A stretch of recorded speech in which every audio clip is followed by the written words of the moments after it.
Pobre, anong klaseng lamok ka at nakapasok ka sa party na mayaman? Sigaw ng ina ni Gio habang sinasabunutan si Lira sa gitna ng mga bisita. Tingnan mo ang suot mo. Para kang alila. Filingera. Akala mo ba bagay ka sa anak ko? Natahimik ang buong crowd. Pati si Gio, hindi man lang siya pinagtanggol. Tumulo ang luha ni Lira habang hawak ang buhok niyang nabunot. Ano bang akala mo? Mayaman ka. Huwag mo nga kaming pinapahiya. Pero bago pa siya makaalis, may 3 guards na biglang lumuhod sa harap niya. Ma'am, bakit kayo nandito? Hinahanap na po kayo ng ama niyong pinakamayaman sa Asia. Bago ka pa lang sa channel neto, ibang kwento ni Ate Jane, istorya mo, ikwento ko. Huwag kalimutang pindutin ang notification bell at subscribe button.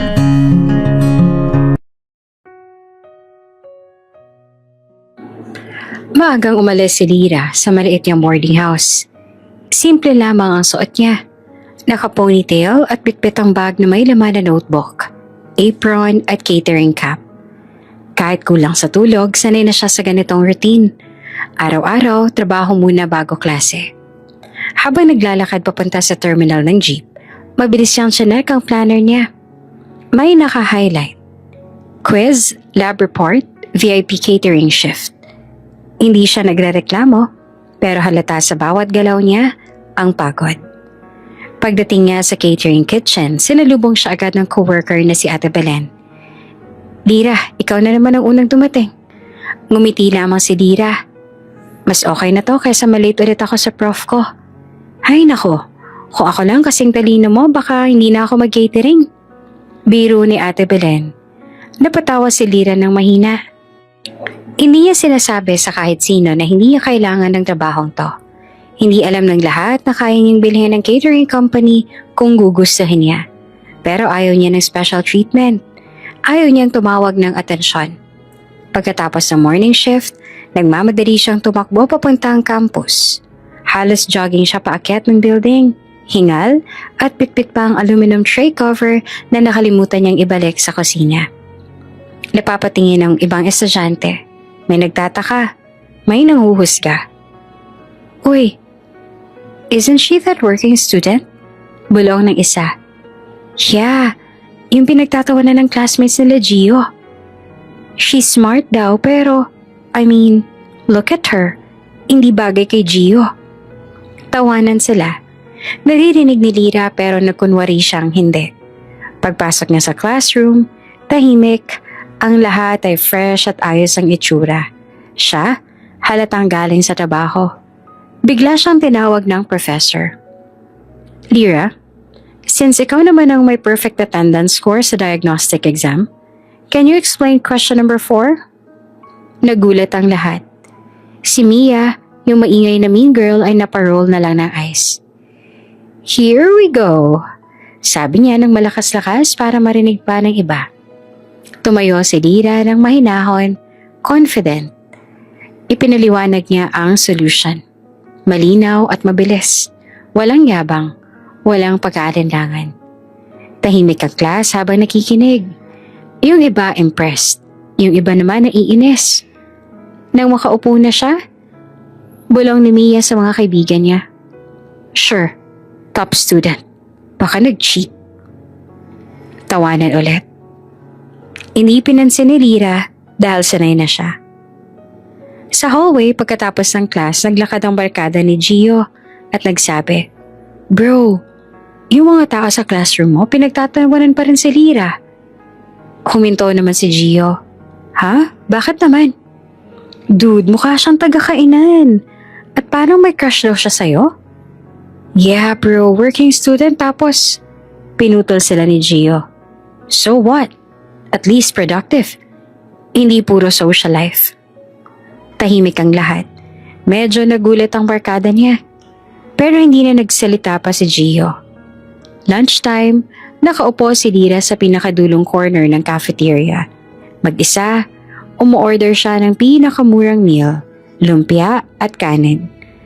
Habang kumakain, may malapit na table na sinadyang lakasan ng usapan. Imagine Gio liking her? Like, seryoso? Baka naaawa lang. Exactly, hindi naman sila same level. Tawanan ulit. Tumingin lang si Lyra sa pagkain niya. Pero kita sa kamay niya na bahagyang nanginginig. Tapos may narinig siyang boses mula sa likuran. Kung magaling siya, bakit niya minamaliit? Napalingon siya. Si Gio pala. Dumadaan lang pero narinig ang pang-aasar. Hindi siya nakatingin kay Lyra. Basta sinabi lang niya habang naglalakad palayo. Tumahimik ang table. Si Mia naman napairap. Defender? Wow! Hindi na nag-react si Lyra, pero nag-blush siya ng kaunti. Hindi dahil may crush, kundi dahil first time na may tumayo para sa kanya. Pagkatapos ng classes, diretso siya sa catering event sa isang eleganteng hotel. VIP dinner ang nakatakda. Sinalubong siya ng manager. Lyra, ikaw sa VIP tables ha? Magaling ka kapag special guests. Copy po. Nakangiti niyang sagot. Habang sineset up niya ang wine glass, napapatingin ng ibang crew. Focused, mabilis at maayos si Lyra. Tahimik pero competent. Lyra actually enjoys working. Walang drama, walang judgment. Gabi na nung matapos ang event, lumabas siya ng building. Bitbit ang backpack.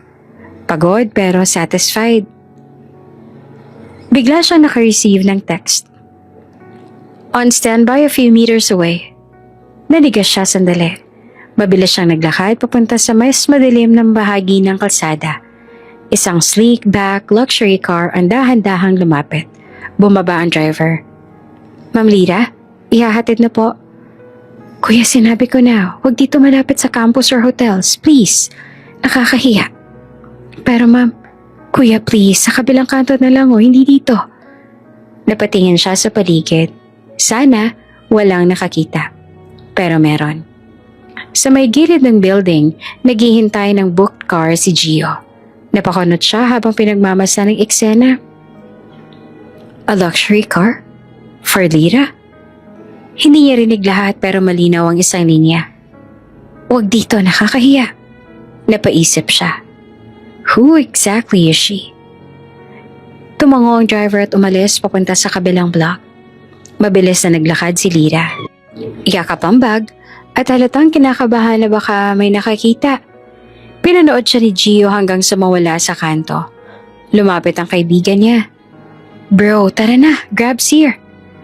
Pero hindi gumalaw si Gio. Tumingin pa rin sa direksyong nilakaran ni Lyra. Sa huli, mahina niyang sabi. Hindi siya ordinary. Pagkatapos noon ay tumalikod siya. Pero halatang may bagong curiosity na nabuhay sa kanya. Ang heartthrob na never napatingin sa kahit sino. Ngayon, napansin na siya. After the luxury car incident, biglang naging attentive si Gio kay Lyra. Nakaupo si Gio sa tabi ni Lyra sa library. Kunwari naghahanap ng seat pero obvious na intentional. Pwede dito? Sobrang ingay sa labas eh.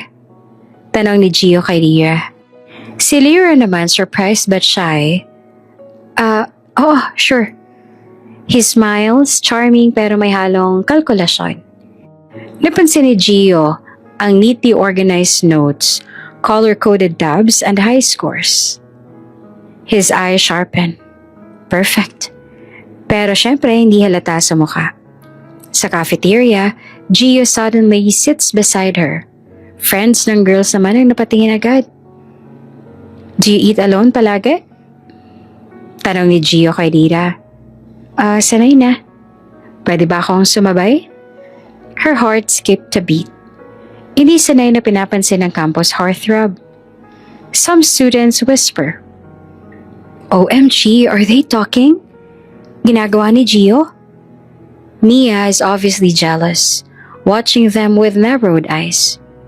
Gio acts sweet, little jokes, soft compliments. Pretending he's shy whenever he looks at her, Lyra begins to soften. One rainy afternoon, nabasa na si Lyra dahil walang payong. Dumating si Gio, hawak-hawak ang isang payong. Sabay na tayo, ayoko magkasakit ka. She blushed. They walked side by side. Natural ang naging pag-uusap.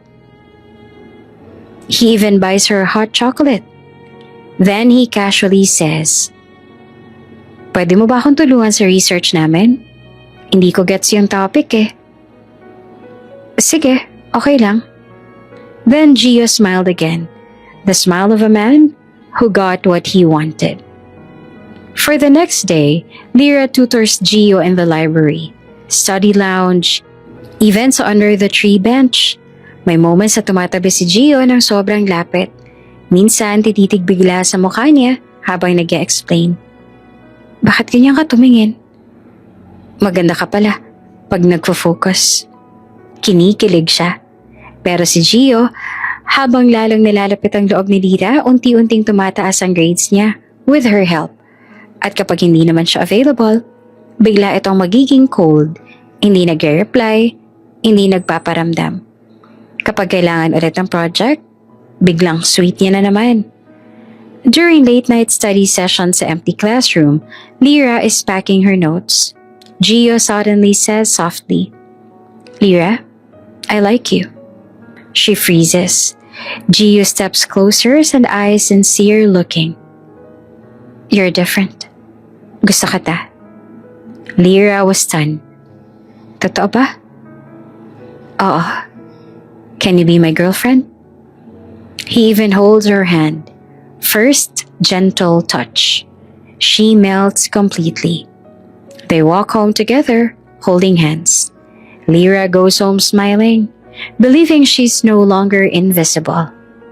Next day, officially girlfriend na siya according to Gio. Pero ang relationship nila, ganito. Sweet lang si Gio kapag may paper sila, may quiz, may group task, o kailangan niya ng reviewer. Cold naman si Gio kapag walang kailangan, may gimmick with friends, busy siya sa basketball at image building. Lyra doesn't complain. She thinks maybe busy lang siya. At important ako kahit papaano. Sa catering shift ni Lyra, napansin ni Ate Belen na antukan siya. "Uy, Lyra, bakit ganyan ka? Bagong boyfriend?" Nag-blush si Lyra. The crew members tease her, pero si Ate Belen may kutob. "Bantayan mong puso mo, ha? Minsan may mga lalaking puro lambing pero puro hiram." Lyra laughs it off, but deep inside kunot noo siya. Hindi naman ganun si Gio. For their biggest class project, Lyra stays up late for several nights. She does the outline, research, script, visuals, lahat. Gio texts her. "Sorry babe, busy lang sa training. Ikaw na bahala. Alam ko naman the best ka dyan eh." Lyra replies, "Okay love." Presentation day. Gio's group gets highest score. Professor even praises Gio for leading the group effort. His friends pat his back. Gio just smiles proudly. Lyra sits quietly at the back.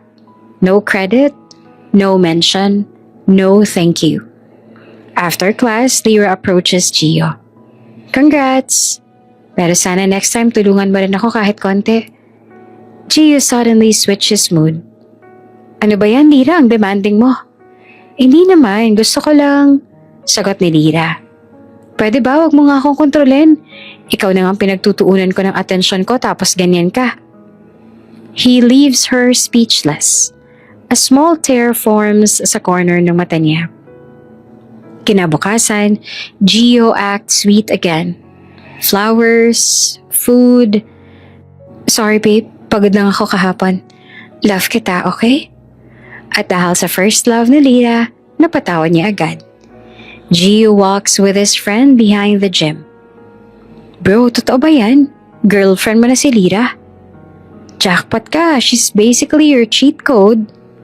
Gio smirks. "Relax. Hanggat top student siya, useful siya." Everyone laughs. But unknown to them, si Mia is hiding behind the lockers, listening, smirking. Mia whispers, "Patay ka, Lyra. Akong bahala." Saturday lunch sa mansyon ni na Gio. Casual ang setup pero halatang sosyal. Mahahabang mesa, mamahaling plato at chandelier na parang araw na bumaba sa kisame. Habang kumakain ng pamilya, biglang nagsalita ng malakas ang pinsan ni Gio na si Kyla. Kilala sa pagiging tsismosa, inggitera at mahilig mang down ng kahit sinong babae na nakikita niyang threat. Si Kyla may pa-cute pa pero laso ng tono. Oy, tito, may nasagap akong balita sa school. Yung working student na waitress, yung laging kasama ni Gio. Napatingin agad ang buong pamilya kay Gio. Nanigas siya sa upuan, halatang pensyonado. Ngumingiti si Kyla na parang inosente pero halata ang pang-aasar. Ang sabi ng staff sa catering, patuloy niya. Yung waitress daw, secret girlfriend ng anak ng isa sa mga stockholder ng school. Tapos, involved din daw sa anak ng may-ari ng pinagtatrabahuhan niya. May mga umiling, may napanganga. Natawa naman ng ilan. Parang nanonood ng chismis segment sa TV. Pero si Doña Marcela, ang mama ni Gio, iba ang dating ng salitang anak ng may-ari. Bigla siyang tumigas ang panga. Ibig sabihin may patagong karelasyon siya habang nilalapitan ng anak ko? Tanong ni Marcela. Lalong sumaya si Kyla. Tumiklop ang paa sa upuan na parang nakakita ng fireworks. Exactly, tita. That girl daw, hopping from one rich guy to another. Classic gold digger. Halos tumulo ang pagkain sa plato ng ilan sa gulat at tuwa sa chismis. Si Gio? Nanginginig ang panga. Gusto niyang sumabat pero alam niyang kapag nagsalita siya, mas lalo lang lalala. Lalo nang lalabas ang connection nila ni Lara. Kaya nanahimik siya. Nagangat si Marcela ng tingin. Malamig, matalim. Sinabi ni Marcela, I will not allow any cheap girl to get close to my son. Lalo na kung ganyan ang reputasyon. Tahimik ang lahat. Walang gustong kumontra. Si Kyla, nakangiti ng parang nanalo sa raffle. Gio finally tried to speak. Ma, the story isn't even. Pero sinupal palagad siya.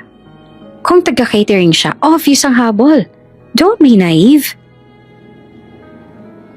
Sa kabilang dulo naman ng mundo ni Rira, sa maliit na laundry shop, kasama niya si Ate Belen. Nakatambak ang mga uniform, amoy fabric conditioner ang paligid.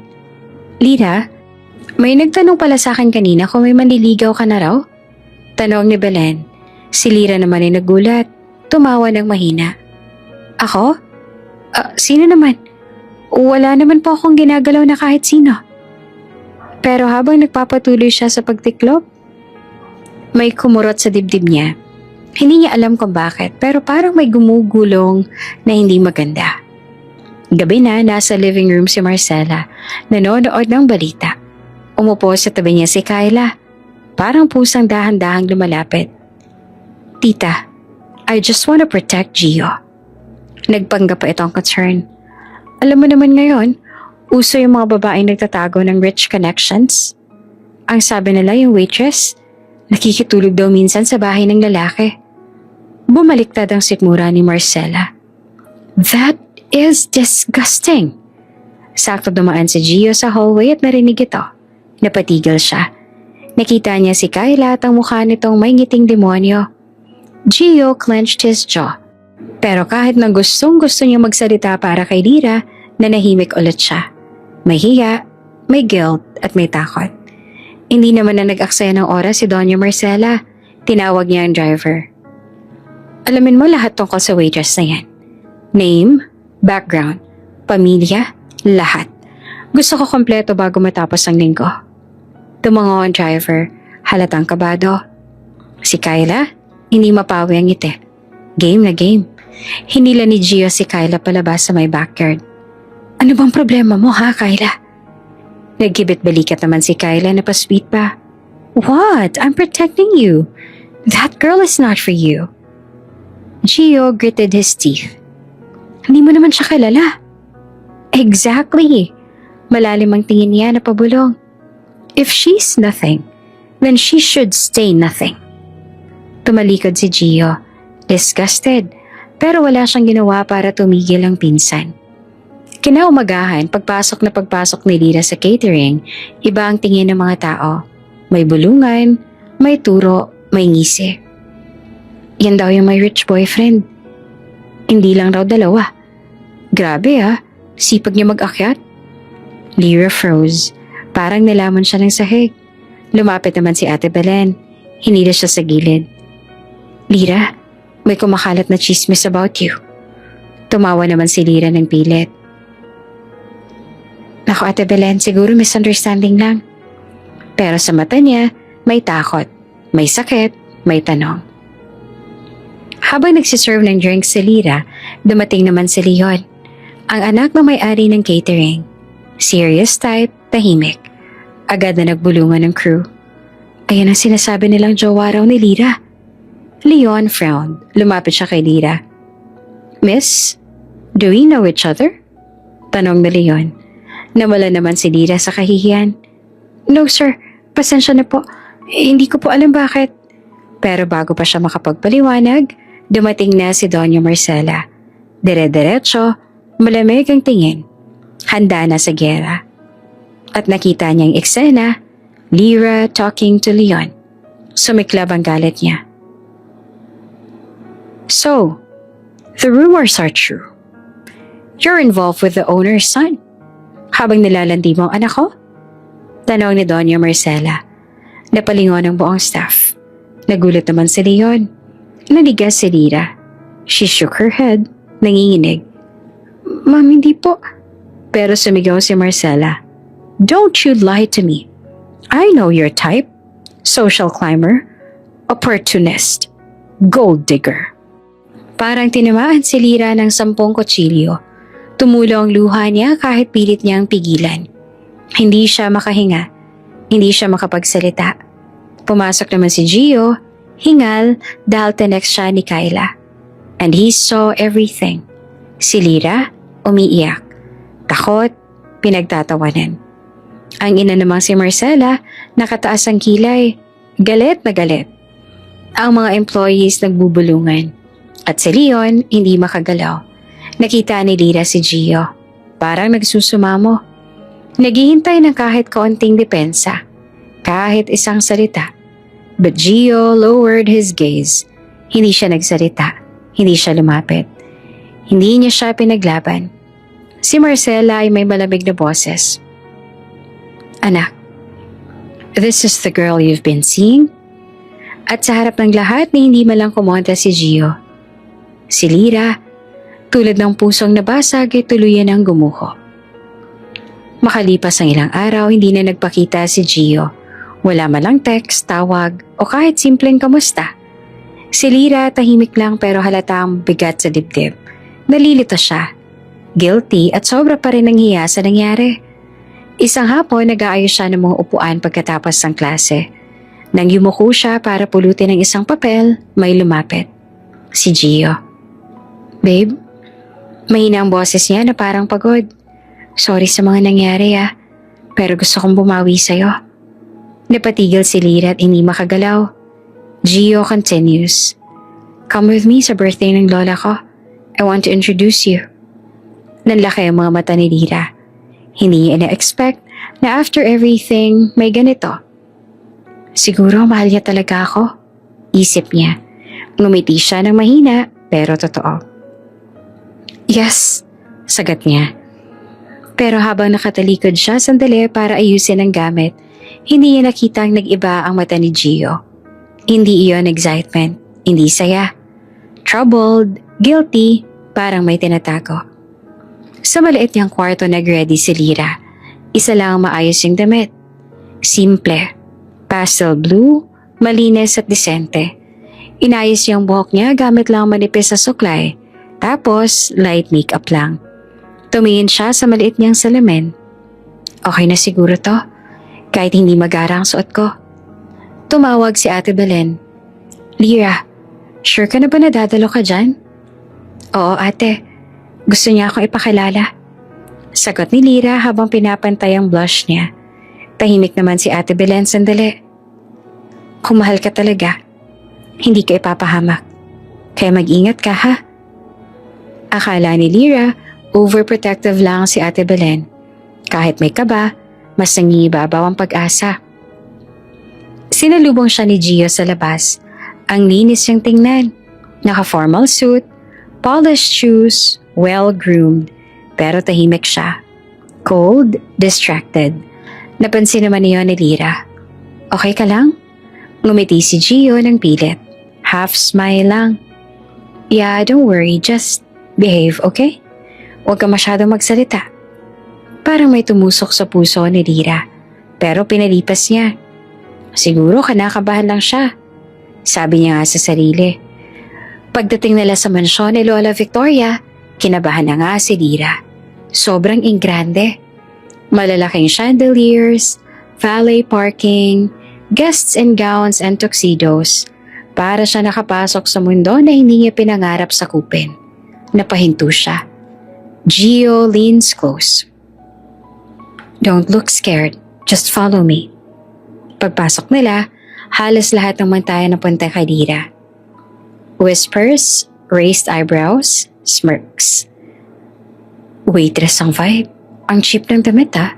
Anong ginagawa niya dito? Naninikip ang lalamunan niya, pero pinilit niyang ngumiti. Isang grupo ng rich girls ang lumapit kay Gio. Isa sa kanila ay si Bianca, nakaangat ang kilay. Hi Gio, and who's this? New scholar? Assistant? Nagpakilala si Lyra, nag-extend ng kamay. Hi, Hindi na inabot ni Bianca ang kamay niya. Nag-smirk lang at tumalikod kasama ang mga kaibigan. Gio forces a laugh. Don't mind them. Pero halata, wala siyang balak ipaglaban si Lyra. Si Lola Victoria naman mukhang reyna sa naka-gold na upuan. Elegant, sharp, impeccable. Lumapit sila. Lola, girlfriend ko, si Lyra. Sabi ni Gio. Tumahimik ang room, lahat nakikinig. Iniscan ni Lola Victoria si Lyra mula ulo hanggang paa. Oh, ikaw ba yung galing catering? Pinilit ni Lyra na maging magalang. Opo ma'am, working student po ako. Ngumiti naman si Lola Victoria. Sweet pero may patalim. How impressive. Naglilingkod sa pagkain. Tapos ngayon, andito ka na sa kainan ng mayayaman. Interesting journey, isn't it? May narinig si Lyra na mahihinang tawa from nearby guests. Hinila siya ni Gio palayo, frustrated. Pero hindi siya nag-defend. Lumapit si Kyla, naka-fake smile, naka-fake hug. Wow, you actually came. Nag-effort ka pala. Hinawakan siya sa braso at masyadong mahigpit. Come, introduce kita sa some people. Para siyang hinila papunta sa mga mesa. Pero bawat introduction, puro insulto. Saan mo nabili yung dress? Sa Shopee? Student ka ba? Or nagsiserve? So, ikaw yung rumored girlfriend? Cute, parang staff. Sinubukan ni Lyra na sumagot ng maayos. Pero bawat sagot niya, ginagawang punchline. Kyla keeps smiling pero obvious pinapahiya siya buong gabi. At si Gio, nasa kabilang banda ng hall. Umiinom kasama ang friends na hindi nga lumilingon sa kanya. Tradisyon sa party ang formal dance. Dapat si Gio ang kadance ni Lyra. Pero na nagsimula ng music, lumapit si Bianca sa harap niya. Gio, dance? At si Gio, tumingin kay Lyra for a second, hesitant. Then, tinanggap ang kamay ni Bianca. Humawak sila sa isa't isa. Umikat sa dance floor na parang perfect couple. May narinig si Lyra na bulungan. Ayan, mas bagay. Buti nilapitan siya ni Bianca. Lumapit si Kyla kay Lyra. Oh, I'm sorry.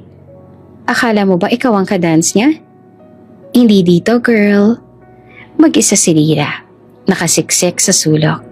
Kinagat ang labi para hindi umiyak. Dumating naman si Doña Marcela. Naka-high heels, naka-pearl jewelry, hawk-eyed. May bumati sa kanya. Oh, Marcela, your son brought a working student? So thoughtful of him. Cute, parang staff. Nag-ignite ang galit ni Marcela. Dire-diretso siyang lumakad papunta kay Lyra. You? Why are you here? Nag-try si Lyra na maging respectful. Inimbitahan po ako ni Gio. Marcella cuts her off. Malakas ang boses. Inimbitahan o ikaw ang nagpumilit? This is a private event, not a place for outsiders. Nagtingin na ng mga tao. Tingin mo ba bagay ka rito? Dagdag ni Marcella, mas malakas. Hindi mo ba naiisip kung gaanong kababa ang level mo kumpara sa amin? Nanginginig na si Lyra. Ma'am, hindi ko po intensyon. Leave, sabi ni Marcella na matalim. Bago isipin ang lahat ng ginagamit mo ang anak ko para umangat.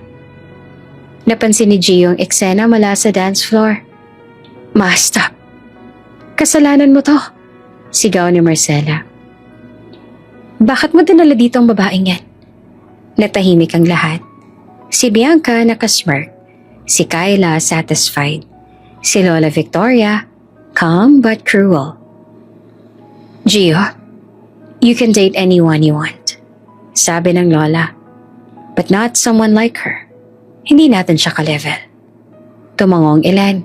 May nagtawanan at may napailing. Malakas ang tugtog at nakikislapan ng mga chandelier at halos lahat ng bisita ay nakagown at mamahaling suit. Nasa gitna naman ng grand ballroom si Lyra. Nakakapit sa maliit niyang handbag. Sinusubukang maging invisible kahit waitress siya sa totoong trabaho. Ngayon nakasimple pero maayos na dress siya na hiniram niya lang sa kaibigan. Kanina pa bago sila pumunta, sinabihan si Gio at umaasa pa rin na magiging maayos ang lahat. I want you to meet my family. Akala niya, finally magiging proud na ito sa kanya. Pero hindi ganon ang nararamdaman niya ngayong nakatayo siya sa gitna ng mga sosyal na tingin ng mga bisita. Yung tipong tinitingnan ka mula ulo hanggang paa na parang sinusukat kung pasado ka ba sa standards nila. Habang nanonood ang lahat sa nangyayaring pagpapahiya sa kanya, bigla siyang sinabunutan ng ina ni Gio. Malakas, walang hiya, walang takot. Napatili si Lyra habang nadulas paharap. Hala! Oh my God, is she serious? Naglabasan ng mga cellphone. Nagvideo ang ilang bisita. Pinili ni Lyra na kumawala pero mariin ang kapit ni Marcella sa buhok niya. Parang gustong bunutin lahat. Si Doña Marcella, nagsisisigaw. Pobre ka, ang kapal ng mukha mo para lumapit sa anak ko. Hindi ka bagay sa pamilya namin. Wala kang karapatan dito. Nanginginig si Lyra, hindi dahil sa sakit, kundi dahil sa kahihiyan. Ang mata niya ay namumula, nangingilid ang luha, at halos hindi siya makahinga. Sa harapan, bigla namang sumulpot si Gio. Ma, stop! Mahina nitong sabi. Hindi sigaw, hindi galit, mahina. Parang ayaw magalit ang nanay niya. Ma, baka mapahiya tayo. Pabulong pang dagdag ni Gio. Mapahiya ako? Si Lyra ay napatingin sa kanya. Umaasang ipagtatanggol siya. Pero ang ginawa ni Gio, umatras. Literal. Pumersa siya sa likuran ni Marcella para wag madamay. Gio, mahina at basag ang boses ni Lyra. Please, sabihin mo sa kanila na hindi ako. Pero hindi siya tinitingnan ni Gio. Nakahawak lang ito sa bulsa ng suit niya. Parang nagtatago. Tinulak ni Marcella si Lyra pababa. Hindi naman malakas para masaktan physically, pero sapat na para mahulog ang dignidad niya sa sahig. Umalis ka sa party na to at huwag mo nang lalapitan ng anak ko, kahit na kailan. Tumingin si Lyra kay Gio. Isang huling pagkakataon. Isang huling pag-asa na magsalita siya na ipagtanggol siya. Pero ang ginawa ni Gio, tumingin sa ibang direksyon. As if she was nothing. As if hindi niya ito naging girlfriend. As if hindi siya nito hinalikan. As if hindi sila nag-usap gabi-gabi for weeks. Dahan-dahan namang tumayo si Lyra. Hindi niya na pinunasan ang luha niya. Hindi niya na inayos ang buhok niyang gusot-gusot. Hindi niya na binawi ang isang bagay na wala na talaga. Naglakad siya palabas habang hawak ng iba ang phone nila. Naka-record. May mga bumubulong. Kawawa naman. Pero bakit pa kasi siya nandito? Waitress lang siya, diba? At habang naglalakad siyang parang basang sisiw, may isang matandang babae na nasa gilid. Hindi sosyal, Hindi mayabang. Tahimik lang at nakaupo. Sinundan ng matanda si Lira ng tingin. May halong lungkot. May halong pag-unawa. Pero hindi pa alam ni Lira. Siya pala ang lola na may kaarawan. Pagkalabas niya ng venue, malamig ang hangin. Huminga siya ng malalim, pero mas lalo pa siyang nasaktan. Sa loob ay bumalik ang musika. Nagpatuloy ang party. Walang pumigil. Walang sumunod para kamustahin siya. At doon niya naramdaman. Ito na ang pinakamasakit na gabi ng buong buhay niya. Pero hindi niya alam, darating ang araw na sila ang luluhod sa harapan niya.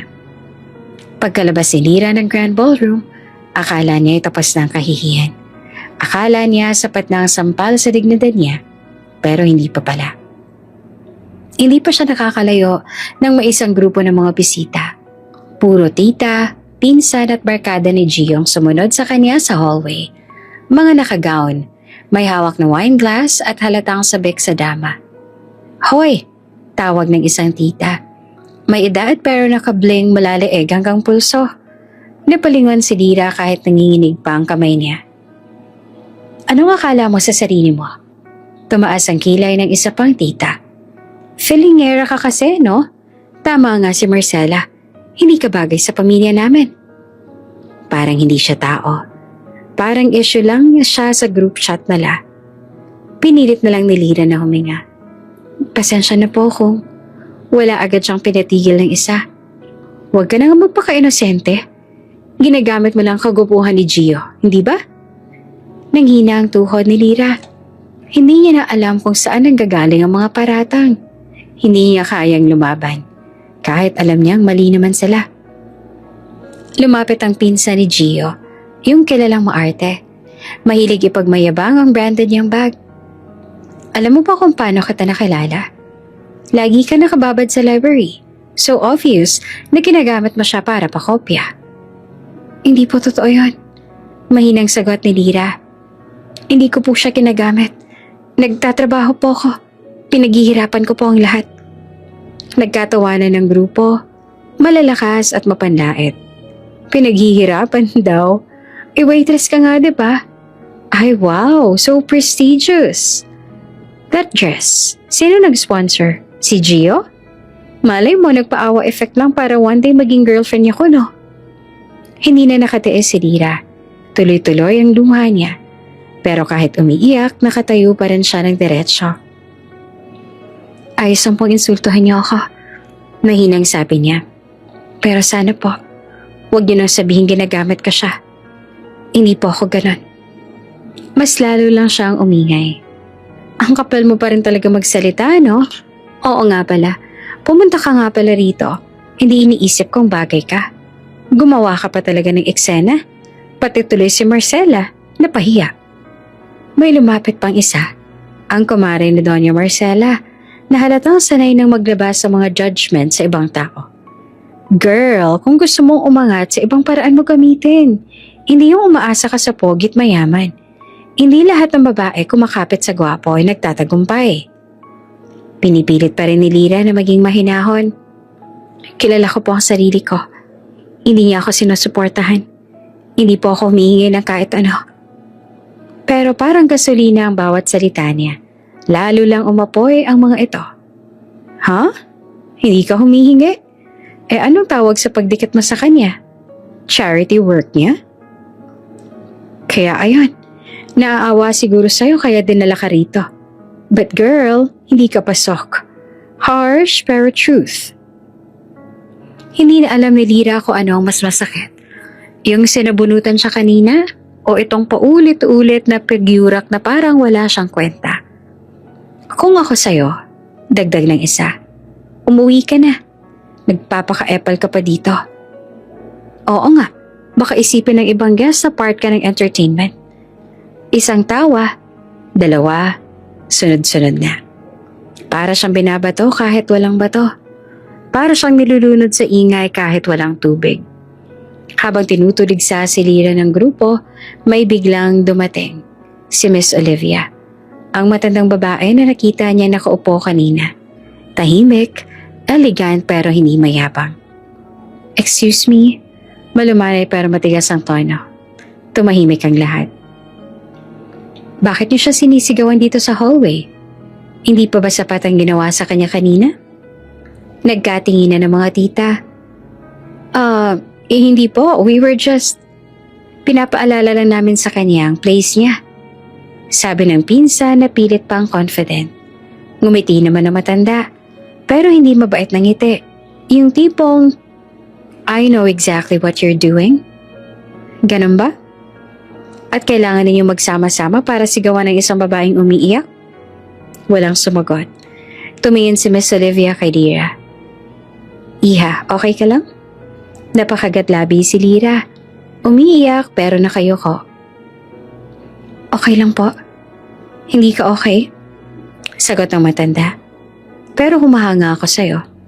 Hindi ka sumigaw pabalik. Hindi ka nagmura. Hindi ka nagtaas ng kamay. Tumingin ulit siya sa grupo. But these ladies, mukhang kailangan pang turuan ng manners. Namula ang isa sa mga tita. Excuse me po? Excused you, sagot ni Olivia. Pwede na kayong bumalik sa party. Hindi kayo bagay dito. Masyado kayong maingay. Hindi man lantaran pero ramdam ng grupo ang authority ni Olivia. Unti-unti silang nagsialisan. Nag-aalangan, nag-rationalize ang kung ano-ano. Let's go na nga, nakakahiya naman. Sabi ng isang tita ni Gio. Hindi ko alam nandito si Doña Olivia. Sakalang huminga ng maluwag si Lira. Lumapit sa kanya si Olivia at marahang hinawakan ng balikat niya. Anak, may mga taong masakit talaga magsalita kapag insecure sila at hindi ikaw ang problema. Hindi naman tumigil ang luha ni Lira. Maraming salamat po. Mahina ang sagot niya. Ngumiti si Olivia. Hindi mo ako kilala, Lira. Pero ako, napatingin siya at nagtataka. I've been watching you since kanina. I know you're not like what they say.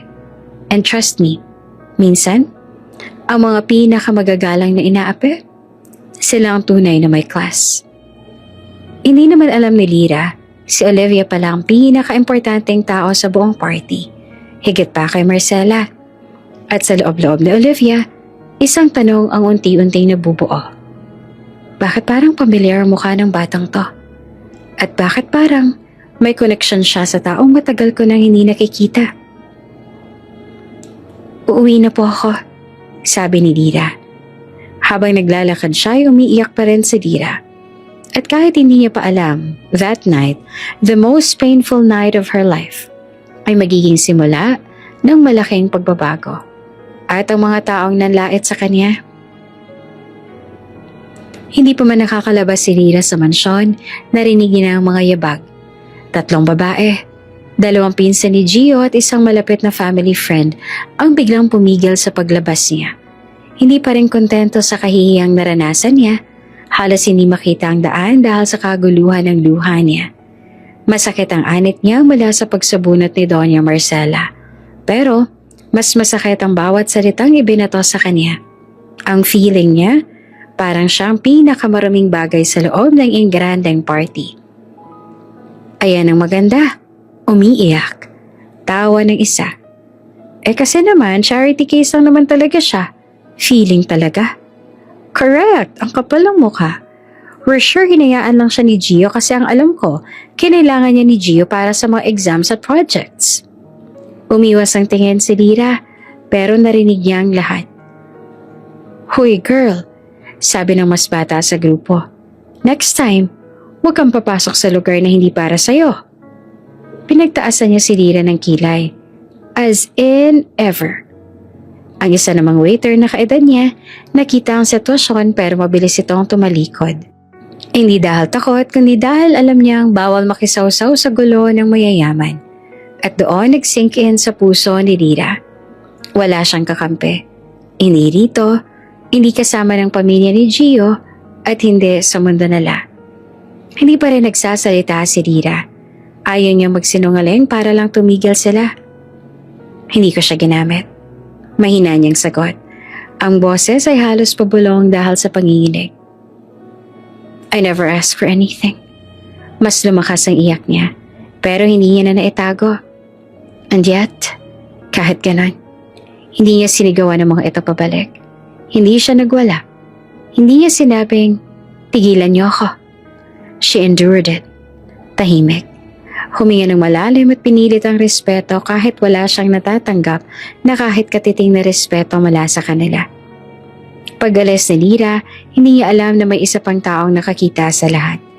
Isang lalaki na nakatayo sa may upper floor railing, nakasilip sa terrace, si Severino Aldevar, ang misteryosong bisita na hindi niya pa nakikilala.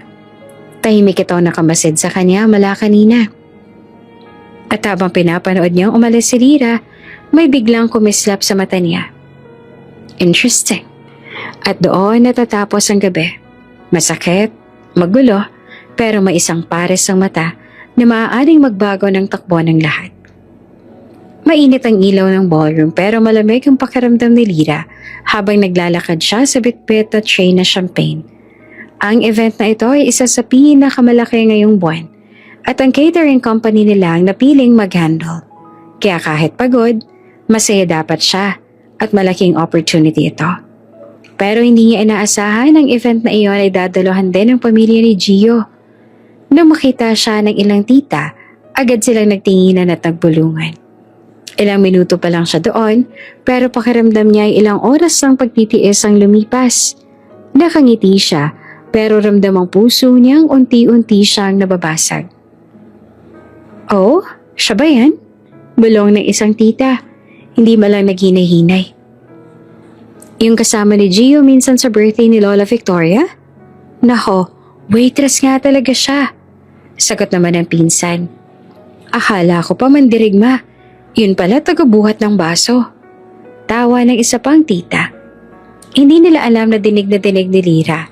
Hindi rin niya pwedeng ipakita ang sakit. Nagtatrabaho siya. Professional dapat. Pero habang siya'y umiikot para magsilbi, sunod-sunod ang mapanlait na tingin na parang binabalata ng dignadan niya. Huminga siya ng malalim. Konting tiis pa. Pagkatapos ng event, tapos na to. Pero mas lalo pang lumala ang napadaan si Gio mismo. Gio? Tawag ng isa sa mga pinsan niya. Ayan o, yung friend mo. Natawa ang mga pinsan, nag-high five pa. Si Gio naman ay nagulat. Hindi niya alam na nandun pala si Lyra. Pero imbes na ipagtanggol, bigla na lang siyang umasta na para bang hindi niya kilala si Lyra. Waitress po siya. Hindi ko po kaibigan. Mabilis sa sagot naman niya, sabay iwas ang tingin. At doon pumutok ang puso ni Lyra. Hindi dahil sa gusto niya si Gio, kundi dahil hindi niya deserve ang i-deny. Parang wala siyang halaga. Tumingin siya sa sahig, ayaw man lang ipakita na nasaktan siya. Pero ramdam ng lahat ang panginginig ng kamay niya habang iniaabot ang tray. Huminga siya ng malalim. Kaya ko to. Trabaho lang. Sa gitna ng tensyon, biglang bumukas ang pinto. Pumasok ang isang lalaking hindi nila inaasahan. Si Severine Aldevar. The cold, brilliant billionaire strategist. Board member ng kung ano-anong global companies. At mas kilala bilang uncle na pinakakinatatakutan sa buong angka ni Gio. Ang presensya niya, pabigat at authoritative. Parang kapag pumasok siya sa isang kwarto, nagkakaroon ng bagong gravity. Matangkad, naka-dark suit, hawak ang leather briefcase. Postura pa lang, alam mong hindi na pwedeng mali kapag kausap mo siya. Napatigil ang music, napatigil ang mga tao, at halos napalunok ang lahat ng kamag-anak ni Gio. Tito Severin? Halos mapasigaw si Gio. Nagpakitang masaya pero halatang kinakabahan. Akala namin next month ka pa darating. Plans changed. Malamig na sagot ni Severin. Where's your father? Nagunahan magsalita ang mga tita. Nasa kabilang room pa po, tito. Mag-excuse lang po siya to greet you. Sobrang bilis ng tono nila. Halatang takot. Habang naglalakad si Severin papasok sa ballroom, hindi naman sinasadyang natamaan ng mga mata niya si Lyra na may hawak na tray at nakayuko. Halatang pinipigilan ng luha. Hindi niya alam kung bakit pero tumigil siya saglit. Parang may nakita siyang mali. At bago pa nakalayo si Lyra, Narinig niyang mapanlait na bulong mula sa mga pinsan ni Gio. Umiiyak? Dahil lang hindi pinansin ni Gio? Kawawa naman, feeling close kasi. Ganyan talaga kapag social climber. Nanlamig ang mukha ni Severine. Hindi niya kilala si Lyra, hindi niya alam ang kwento. Pero malinaw sa kanya ang isa. May ginagawang masama ang mga taong to. Lumapit siya sa table ng mga tita. Mabagal pero mabigat ang dating. Halos hindi makagalaw ang mga babae. Tito Severine, pilit nilang ngiti. Good evening po. Kung may ginagawang mali sa harap ko, malamig yung putol. Huwag niyong subukang itago. Nagkakanda pikit-pikit ang mga pinsan. Hindi naman makatingin ng diretsyo. Wala po kami. May narinig akong pang-aapi. Sagot niya. And I don't tolerate disrespect. Ever. Tahimik ang buong mesa. Si Gio hindi mapakali. At dito, maliit lang naman pong misunderstanding yon. No? Putol na Severine. Ang mali ay mali. Regardless kung sino pang gumagawa nito. Sapat na yon para yumuko ang lahat. Sa gilid naman, si Lyra ay nagmadaling umalis. Sobrang namumula ang mga mata niya at mabilis ang paghinga. Nagpaalam siya sa head caterer. Ma'am, ihahandle ko na lang po yung next station sa labas. Alam ng lahat ang ibig sabihin. Gusto lang niyang makalayo. Hindi siya lumingon. Hindi siya naganap ng kakampi. Lumabas siya ng ballroom na parang pinipilit buuin ang sarili habang naglalakad. At si Severine napatingin sa direksyon na nilabasan niya. Parang nagtataka. Parang may gustong itanong. Parang may hindi nagustuhan sa nakita niyang luha ng isang taong wala namang ginawa, kundi magtrabaho. Tinapunan niya ulit ang tingin ng mga pamangkin. Kung may ganyan pa ulit, malamig yung sabi bago tumalikod. Ako ang magiging problema ninyo. At sa unang pagkakataon, nakita ng buong pamilya ni Gio ang isang Severine Aldevar na hindi lang basta pumapasok sa event, kundi isang Severine Aldevar na nakakita ng mali at hindi ito hahayaang lumala. Hindi niya kilala si Lyra, pero mula sa sandaling iyon, hindi na siya isang mukha na basta makakalimutan niya. Tahimik ang ballroom. Ang mga bisita kanina pa nakatingin sa mga pinag-uusapan. Ngayon ay nakapikit o nakatingin sa sahig. Hindi makagalaw. Ang hangin tila huminto sa oras nang lumapit si Severine Aldevar sa gitna ng mga mamahaling bisita. Direkta sa ina ni Gio, si Doña Marcela. Bago pa man makaalis si Lyra sa kanyang pwesto, nakita niya na si Doña Marcela. Aba, nandito na talagang waitress sa social climber na kumakapit na parang linta sa anak ko. Si Lyra hindi naman makapagsalita. Ang mga luha sa mata pilit na pinipigilan. Hindi ngayon, please.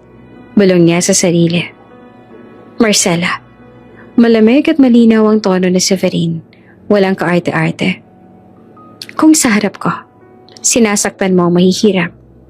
Paano pa kung wala ka nakakakita? Nagulat ang lahat. Tahimik na tahimik. Ito ang unang pagkakataon na may sumalungat kay Doña Marcela sa isang paraan na hindi mapapahiya siya.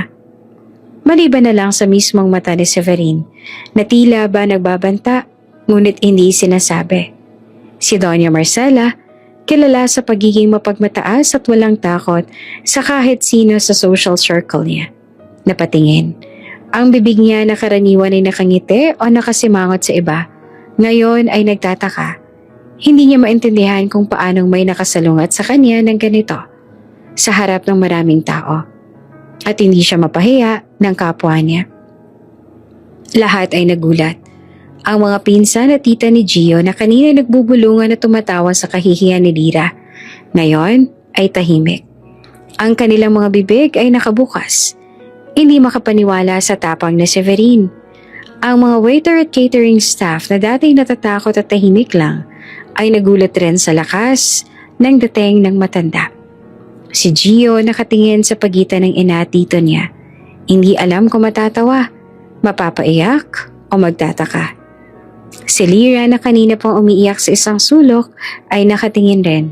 Napapikit siya. Hindi makapaniwala. Ang kanyang puso ay mabilis na tumitibok, puno ng takot, pasasalamat at pagkamangha. Hindi lang malamig ang tono ni Severine, may halong command, halong panghuhusga at halong proteksyon. Lumapit siya ng isang hakbang, tumayo ng diretsyo. Ang katawan ay parang pader na hindi matitinag. Nag-init ang mukha ni Doña Marcela. Napahinto siya sa isang malalim na paghinga. Hindi siya sanay na may isang tao, kahit sino man ang nagsasalita ng ganito sa kanya. Ang buong ballroom ay parang natahimik na parang nasa isang pelikula. Ang mga tita at pinsan ni Gio ay tahimik. Hindi sila makapaniwala. Ang mga staff ay nagtataka at nakatingin kay Severine na parang superhero na hindi mo alam kung saan nagmala. Si Lyra nakatayo sa gilid, hawak ang kamay sa dibdib. Naglalakas ang loob. Nakangiti ng napakaliit. Ang dami ng emosyon, relief, pasasalamat at takot. Tumigil sa harap ni Severine si Doña Marcela. Hindi siya nagsalita agad. Ang mga mata niya ay nakafocus sa matandang lalaki. Anong ibig mo sabihin? Kilala siya sa pagiging mabilis magsalita, mabilis mag-command. Pero ngayon, hindi niya alam paano sasagot. Si Severine naman ay kalmado pero may bigat sa bawat salita at nagsabi, "Ibig kong sabihin, Marcela, may limitasyon ng bawat isa sa atin. Ang pagmamataas at pang-aapi sa mahihina. Hindi yan karapat-dapat sa kahit sino, lalo na sa mga mata ng iba." Tahimik na nagulat ang lahat. Ang dating malakas at dominanteng aura ni Doña Marcela, ngayon ay bahagyang nanlulumo. Hindi siya sigurado kung lalaban ba o tatango lang. Ang mga bisita, lalo na ang family friends at mga board members ay nagulat. Ang ibang bata at kabataan sa party, nakatitig lang. Natututo sa lakas ang personalidad ni Severine. Si Gio nakatingin sa mukha ni Lyra, tila ba huminga ng maluwag. Ramdam niya na may nakapagtanggol sa kanya sa kabila ng lahat. Severine's eyes scanned the room, nagtataglay ng tiwala sa sarili at tapang. "Alalahanin mo," dagdag niya. "Ang mundo ay hindi palagi nakatingin sa mga ginagawa mo. At may mga taong may mata, kahit hindi mo alam." Hindi niya kailangan sigawan o magyabang. Sapat ang katahimikan at intensity ng kanyang tingin para magsilbing babala. Si Lyra nananatiling tahimik. Hindi niya alam paano sasabihin ang kanyang pasasalamat. Isang simpleng tingin lang kay Severine ang ibinigay niya. May halong takot at respeto, at kaunting ginhawa. Ang bigat na pinasa niya kanina ay unti-unti nang bumabalik sa kanyang dibdib, ngunit hindi bilang kaibigatan ng kahihiyan, kundi bilang proteksyon na hindi niya inaasahan. Nakangiti si Severine ng bahagya at lumapit sa kanyang seat. Si Doña Marcela na kanina pa dominant at maingay ay tumigil sa mga bulungan at tawa. Ang kanyang mga mata ay nanlumo, pansamantalang nawala ng kapangyarihan sa harap ng katiyakan at tapang ni Severine. Tahimik ang ballroom sa loob ng ilang segundo, ngunit ramdam ang pagbabago. Ang dating masigla sa pang-iinsulto ay naging maingat. Ang mga mata ng bawat bisita ay nakatingin kina Severine at Lyra. Ramdam ang respect at curiosity. Ang dating power dynamics ng party ay unti-unting nag-shift. Si Lyra na kanina ay naiiyak sa isang sulok, ngayon ay nakatayo na ng diretsyo. Hindi siya nagbiro o nagpakita ng sobrang emosyon. Ngunit ramdam niya, hindi na siya mag-iisa. Si Severine matikas, umupo sa kanyang chair, hawak ang glass ng tubig. Tahimik, isang simpleng tingin lang kay Lyra na para bang nagsasabing, "Keep your head high. Hindi ka nag-iisa sa mundo na puno ng pangungutya at yabang." Si Doña Marcela nananatiling tahimik at nag-iisip at bahagyang nagbago ang aura. Si Lyra unti-unting huminga ng malalim at sa isang maliit na ngiti, naramdaman niya ang unang bakas ng pag-asa sa buong gabing iyon. Nakahinga si Lyra sa isang sulok ng terrace. Umalis sa tensyon na akala niyang sasabog. Pilit pinipigil ang luha. Ramdam niya ang lamig sa balat at bawat pindot ng hangin ay parang nagdadagdag sa panghihina niya.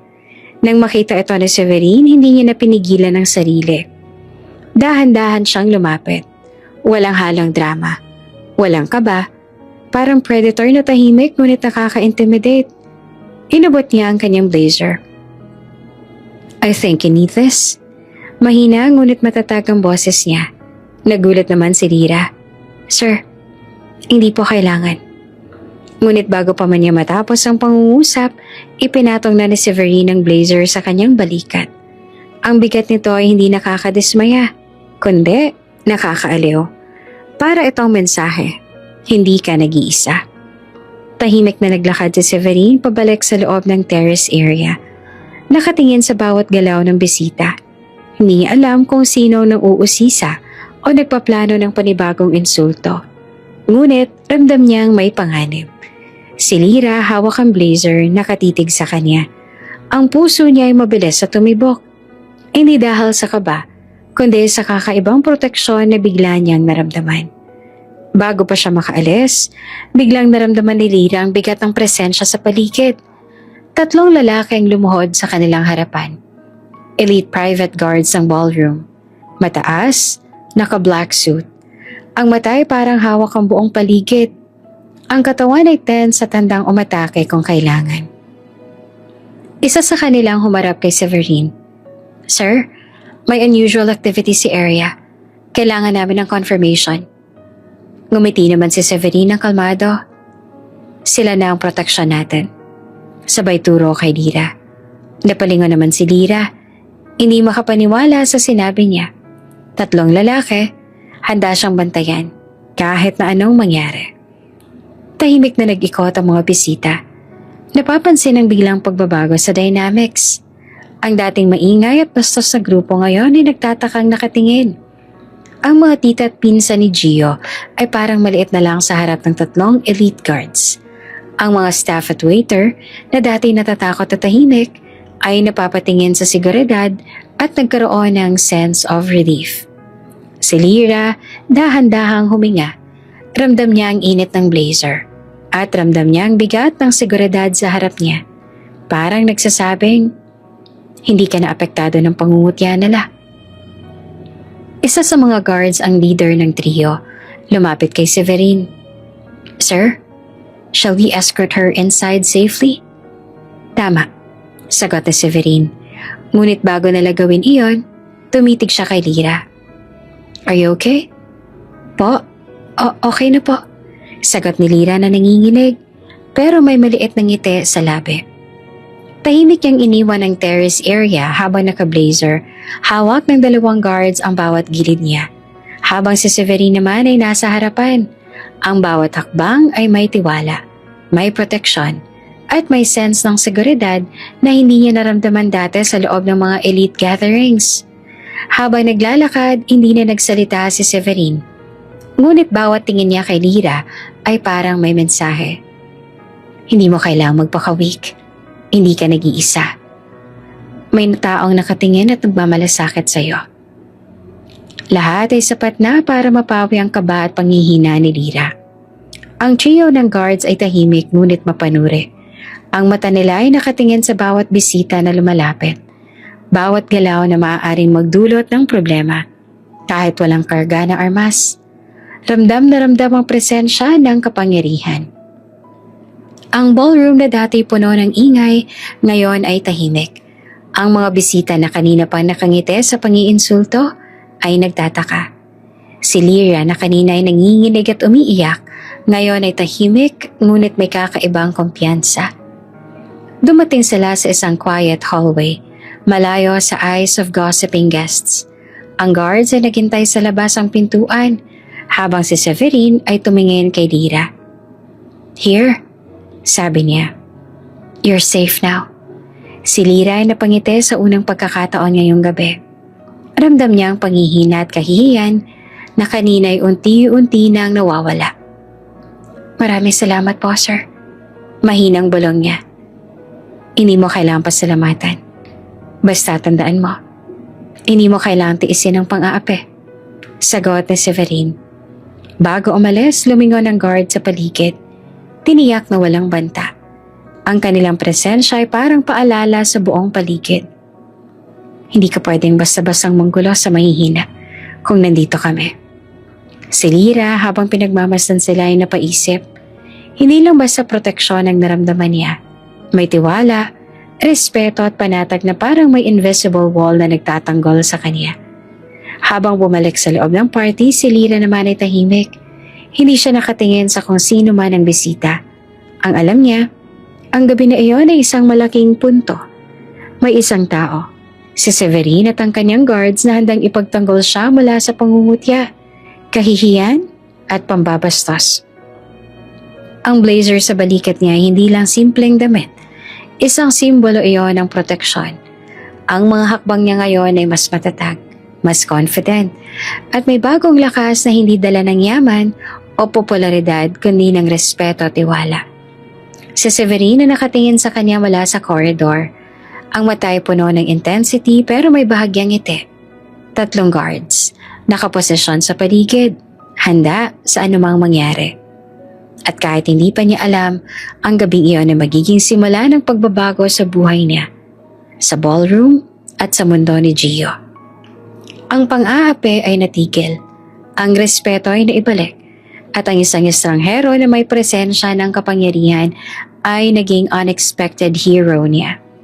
Tahimik ang ballroom.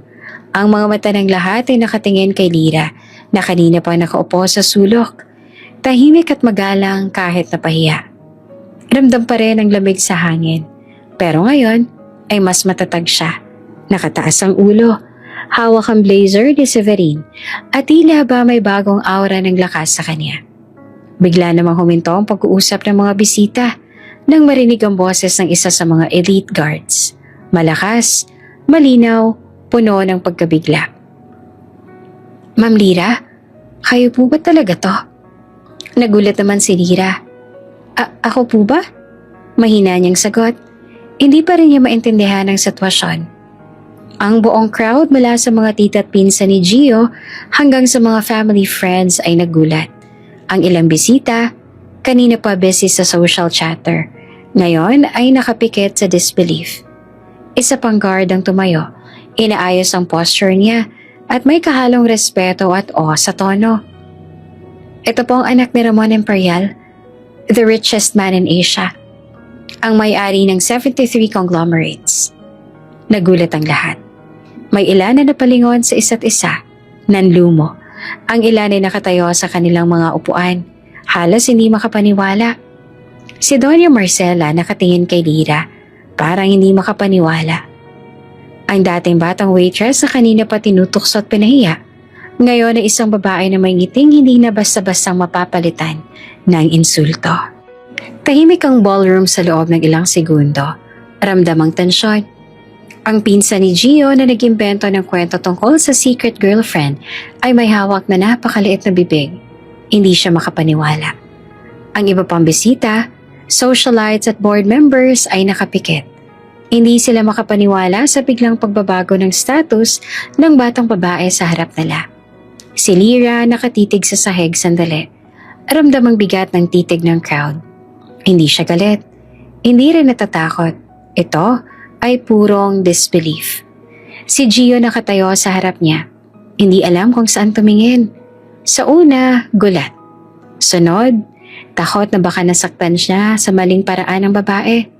At huli, pagka-realize ang babaeng tinutokso niya at tiniyak niyang magagamit lang sa academics at projects ay hindi pala simpleng estudyante.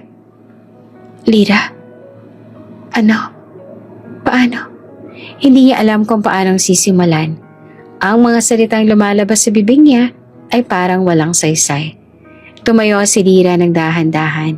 Hawak pa rin niya ang blazer ni Severine. Ang mata niya malinaw at tahimik. Ginoo, hindi po ako naghahanap ng sympathy at hindi rin po ako nandito para patunayan ang aking yaman. Sabi niya ng mahinahon. Tahimik ang lahat. Ang dating bastos at mapagmataas na tita ni Gio ay bahagyang nagkulay pula ang muka. Ang crowd ay tila bumalik sa paghinga. Ramdam ang biglaang pagbabago ng aura ni Lyra. Si Severine nakatayo sa gilid. Tumingin kay Lyra at bahagyang ngumiti. Hindi niya kailangang ipakita ang lahat. Pero malinaw na may tiwala siya sa babae. Ang blazer niya sa balikat ni Lira ay parang paalala. Protected ka at may kakayahan ka rin. Si Doña Marcela kilala sa pagiging prideful, ngayon ay nakatingin lang kay Lira. Ang dating pagmamataas at panghihiya, ngayon ay pinalitan ng confusion at respeto. Hindi siya nakapagsalita sa loob ng ilang segundo. Isang unang pagkakataon na tila ba nanlumo sa sariling kamalian. Si Gio, hindi na alam kung anong gagawin. Ang dating dominance niya bilang campus heartthrob ay unti-unti nawawala sa harap ng bagong katotohanan. Ang mga bisita ay nag-umpisa ng magbulungan. Mahina, ngunit ramdam ng lahat. Anak pala siya ni Ramon Imperial? Siya pala yung waitress na pinagtatawanan. Hindi ko akalaing.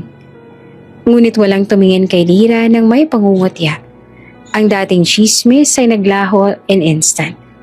Si Lira nakangiti ng bahagya. Hindi galit, hindi nagmamalaki. Ang kanyang katahimikan ay mas mabigat kaysa sa kahit anong salita. Ang aura niya ngayon ay hindi base sa yaman o sa pamilya, kundi sa dignidad, grace at calm na tiwala sa sarili. Si Severine tumayo sa tabi niya, parang guardian figure. Ang mga elite guards ay nakaposisyon sa paligid, handa sa anumang mangyari. Si Gio ay nakatayo. Hindi alam kung anong sasabihin.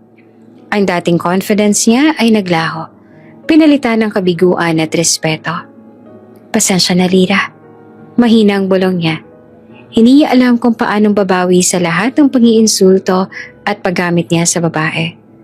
Ang gabi na iyon ay nagmarka ng bagong simula para kay Lira. Hindi dahil sa yaman o pamilya, kundi dahil sa kanyang katahimikan, lakas ng loob at presensya ng isang estranghero na handang ipagtanggol siya. Ang mata ng lahat ay nakatuon kay Lira. Si Gio na kanina pa nakatayo sa tabi ng stage ay parang na-stun. Ang bibig niya ay nakabuka ng bahagya. Hindi siya nakapagsalita. Ang dating confident at charming na aura niya ay naglaho. Ang kanyang puso ay mabilis na tumibok. Halo ang pagkabigla, pagkahiya at unti-unting respeto. Si Doña Marcela, ang bibig naman niya ay nakapikit. At ang mga mata niya na dati busy sa pag-aayos ng bisita o pagngiti sa mga kakilala ay biglang nakahawak sa harap niya. Hindi siya makapaniwala. Ang dating bastos niyang salita, "Pobre ka't walang karapatang lumapit sa anak ko," ay bumalik sa kanya. Tila echo ng kanyang sariling kahihiyan. Tahimik ang ballroom sa loob ng ilang segundo. Ngunit ramdam ang tensyon sa bawat galaw. Ang mga staff na kanina patahimik at natatakot ay nakatingin kay Lira na parang nakita nila ang isang bagong aura. Malakas, confident at dignified. Isa sa elite guards ni Severine ay humarap kay Lira. Nakatayo, nakafocus sa bawat bisita. Handa sa anumang mangyari. Ang presensya niya ay parang invisible shield na nagbigay ng seguridad at respeto. Ang dating powerful at loud na mga tita at pinsan ni Gio ay natigilan. Hindi makagalaw sa pangungutya. Ang buong ballroom ay nag-shift ang dynamics.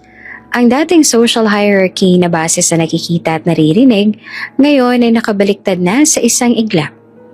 Nanatiling nakaupo si Doña Marcela. Nakapikit, halos hindi gumagalaw. Ang kamay niya ay bahagyang nanginginig habang hinahaplos ang mamahaling abaniko. Pero ngayong gabi, kahit gaano kamahal ang gamit niya, wala itong nagawa para itago ang kahihiyan sa mukha niya. Marahang bumuga siya ng hangin. Anong ginawa ko? Anong sinabi ko? Ang tanong na paulit-ulit sumagi sa isip niya. Dahan-dahan iminulat niya ang mata. Sakto sa pagdaan ni Lira, payapa ang tingin. Mataas ang posture at wala ni bahid ng galit. At doon siya mas lalong natigilan. Hindi niya na nakita ang pobre na lagi niyang pinupuna. Ang nakita niya ay isang babaeng may dangal. Marcela, mahina ang bulong ng isa niyang kaibigan. Lumapit at nag-aalangan. Hindi ko akalain. Ganito ang mangyayari. Hindi naman sumagot si Doña Marcela ni hindi niya kayang tingnan ng kaibigan. Naramdaman niyang dumudulas pababa ang kanyang pride. Unti-unti, parang tinutuklap mula sa loob.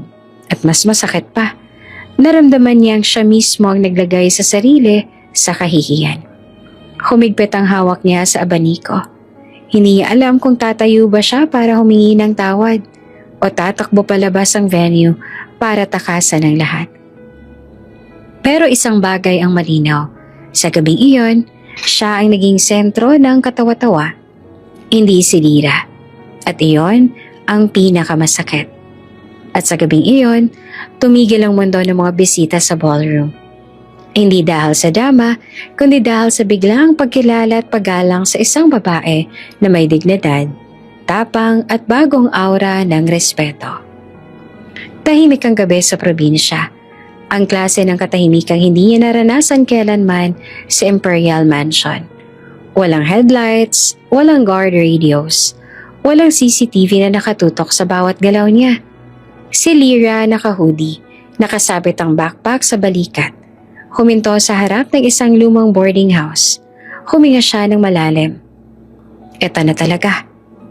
Bakit siya umalis? Kanina lang kasunod pa niya ang convoy ng security. Pero nang pumasok ang kotse sa makitid na daan, palabas ang syudad, sinabi niya sa ama. Dad, please. Gusto ko munang mawala. Hindi bilang heiress. Gusto ko lang huminga. Tahimik naman si Ramon Imperial, ang pinakamayamang tao sa Asia, at tanging sagot lang ay isang mabigat na tango. Alam niyang may sugat ang anak na hindi niya kayang gamutin ng pera. Pagbaba ni Lyra, hindi na siya lumingon.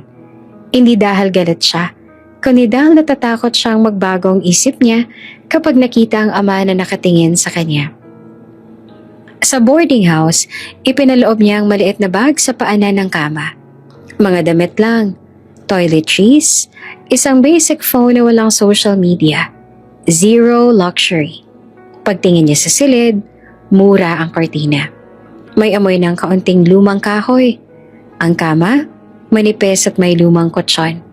Pero ngumiti siya. Perfect, bulong niya. Dito walang tatawag na Miss Imperial. Dito wala ring pilit ng ngiti. Dito, kahit sino man siya, wala silang pakialam. At iyon ang gusto niya. Kinabukasan, naglakad siya papuntang palengke. May sumalubong na amoy ng isda, gulay, bawang at puto. May batang naglalaro. May mga nanay na nagbabalot ng ulam. May matatandang nagkukwentuhan ng chismis. Magkano po yung 3 saging? Tanong niya sa tendera. Iha, 20 lang. Simple, tahimik. Walang kumikilala sa kanya. Walang tumitingin ng may inggit. Walang tumatawa. At iyon ang tunay na pakiramdam ng kalayaan. Sa maliit na cafe sa tabi ng palengke, naupo siya sa sulok. Kumuha siya ng murang cappuccino. Binuksan ang laptop para maghanap ng freelance work. Sa unang pagkakataon, nagtrabaho siya hindi bilang heiress. Hindi bilang sikat na pangalan, kundi bilang sarili niya, at doon siya nakakuha ng trabaho sa catering company bilang waitress. Pero habang tumatakbo ang oras, may gumugulong na kaba sa dibdib niya. Hindi niya alam kung loneliness pa yon o takot. Kung ginusto niya ba talaga ang simpleng buhay o tinatakasan lang niya ang sakit ng kahapon. Kasalukuyan pag-uwi niya sa boarding house dahil sa mga pangyayari sa ballroom, humiga siya sa kama at kinuha ang lumang cellphone. 5 new notifications. Pero nang buksan niya, tumigil ang mundo. Headline: Imperial Heiress Scandal. The viral video everyone is talking about. Napalunok si Lyra. Pinindot niya ang link at doon niya nakita ang sarili. Ang eksenang pinagtawanan siya. Ang pagpahiya ni Doña Marcela. Ang pagdating ng billionaire uncle ni Gio. At ang biglang pagbulgar ng pagkakakilanlan niya. Million of views. Millions of comments. OMG, si Lyra pala yun? Grabe, heiress pala siya? Deserve niya ba yun? Mayabang pala sila Gio. Ang ganda pero kawawa. Humigpit ang hawak niya sa phone. Hindi niya alam kung iiyak ba siya o sisigaw. Akala ko nakatakas na ako. Bulong niya na halos pabilong sa dilim. Pero nakita niya ang suggested videos. Mas masahol. Video analyzing her family. Videos tracking her location. Videos exposing her escape. At doon niya naramdaman ang totoong peligro. Hindi lang ang mundo ang nakakita, pati kalaban ng pamilya nila. Sa kabilang panig ng bansa, may isang boardroom. Mga lalaking nakaitim, nanonood ng parehong viral video. Ang anak ng Imperial, nag-iisa sa probinsya. Nakarehistro ang boarding house sa pangalan niya. Perfect leverage. At isang kamay marahang tumapik sa mesa. Bring her to me. Si Lyra nakaupo sa sahig, yakap ang tuhod. Ang simpleng mundong pinili niya, biglang nagbago ng kulay. Hindi ito ligtas. Hindi ito malayo sa panganib. At sa salamin ng maliit na kwarto, nakita niya ang sarili. Pagod, pero matatag. Si Lyra ako ngayon. Pero hindi ako mahina. Sabi niya. Tinapik niya ang mukha. Huminga ng malalim. At sa gabing iyon, habang nakatanaw sa bituin, na-realize niya na hindi lang simpleng buhay ang haharapin niya, kundi ang banta ng isang mundo na hindi niya kayang takbuhan, kahit gustuhin pa niya. Tahimik ang maliit na kalsada sa probinsya habang naglalakad si Lyra. Bag sa balikat, libro sa kamay. Nakatingin siya sa maliit na tindahan at palengke. Ang mundo ng lungsod ay malayo na. Ang magarbong ballroom, ang socialite crowd, at ang eskandalong nag-viral ay tila panaginip lang. Ngunit sa dilim ng gabi, may isang mata ang sumunod sa kanya. Mata na sanay sa kapangyarihan. Obserbador sa bawat galaw. Si Severine, ang tanging taong alam kung gaano kadelikado ang mundo ng Imperial family. Tahimik na nagtatago sa likod ng shadow. Hawak ang cellphone at sinusuri ang surroundings. Dumating si Severine sa harap ng boarding house ni Lyra. Hindi siya nagpakilala. Nakatingin siya sa paligid. Tinitiyak na walang sino man ang nakatingin sa kanya. Alam niya, maraming gustong sumira sa pamilya Imperial at si Lyra ang pinakamadaling target. Alam niya rin, hindi tatanggap ng mga bodyguards ang dalaga, kaya ang tanging paraan ay sundan siya ng palihim. Tumayo siya sa gilid ng pinto. Ang matay nakatutok sa bawat galaw ni Lyra. Napansin niya ang katahimikan sa mukha nito. Ang simplicity sa kilos, ang aura ng ordinaryong buhay na gustong ipakita. Kinabukasan, nagising si Lyra sa maliit na kwarto. Nag-aayos ng higaan at nagluto ng simpleng almusal. Tahimik, simple at ordinaryo. Lumabas siya para mamili sa palengke. Nakipag-usap sa tendera, nagbayad ng walang anumang pretense. Ngunit sa bawat kilos niya, si Severine ay palihim na sumusunod sa isang distansya. Ang matay walang tigil, hands ready sa anumang pangyayari. Habang naglalakad, nakaramdam si Lyra ng kakaibang presensya. Ngunit hindi siya nakakita ng sinuman. Siguro, ini-imagine ko lang. Bulong niya sa sarili. Hindi alam na may nakatingin sa bawat takbang niya. Si Severine sa tabi ng alley naglakad ng tahimik. Hindi halata. Ang mata ay nakafocus sa paligid. Hindi niya pinipilit ipakita ang presensya. Ngunit ramdam niya ang responsibilidad. Protektahan si Lyra mula sa anumang banta, kahit hindi niya ito tanggapin.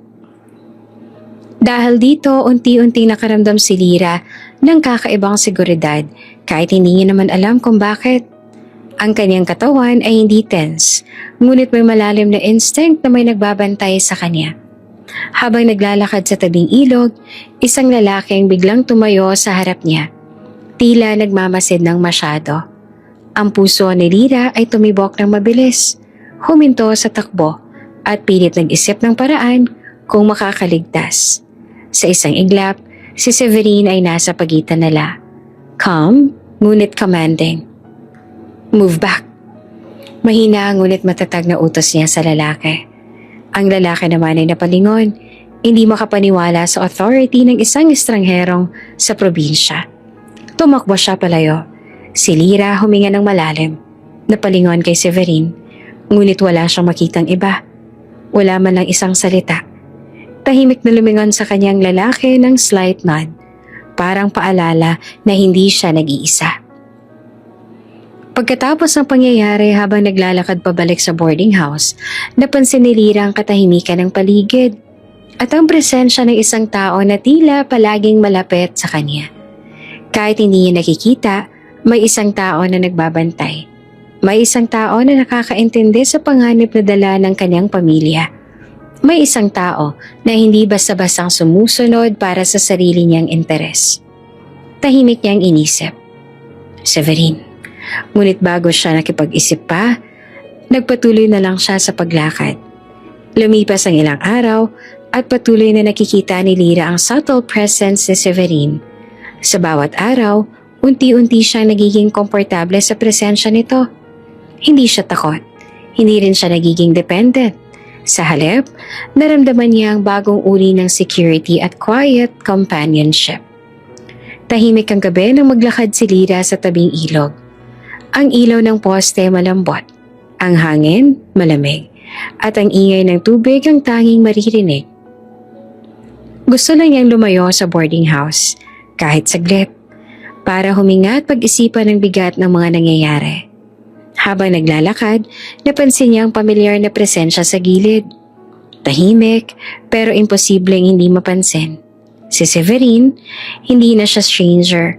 Hindi na siya misteryosong lalaki na basta lumilitaw. Siya ang pantay na ipinadala ng ama. Ang taong iniligtas siya minsan. At ang lalaking kahit halos hindi nagsasalita ay nagdadala ng kakaibang sense of safety. Ang hilig mo talaga maglakad ng mag-isa. Mahinang sabi ni Severine habang lumalapit. Hindi maingay ang mga yabag. Napatingin naman si Lyra at bahagyang natatawa. Hindi naman ako mawawala dito, sagot niya. At saka, safe naman dito, hindi ba? Umiling si Severine, tumingin sa ilog, hindi sa kanya. Safe ang lugar, pero hindi ang pangalan mo. Tahimik siya, hindi iyon masagot. Tinapik ni Severine ang daliri sa railing ng tulay, halos pabulong. Lyra, maraming gustong manakit sa tatay mo.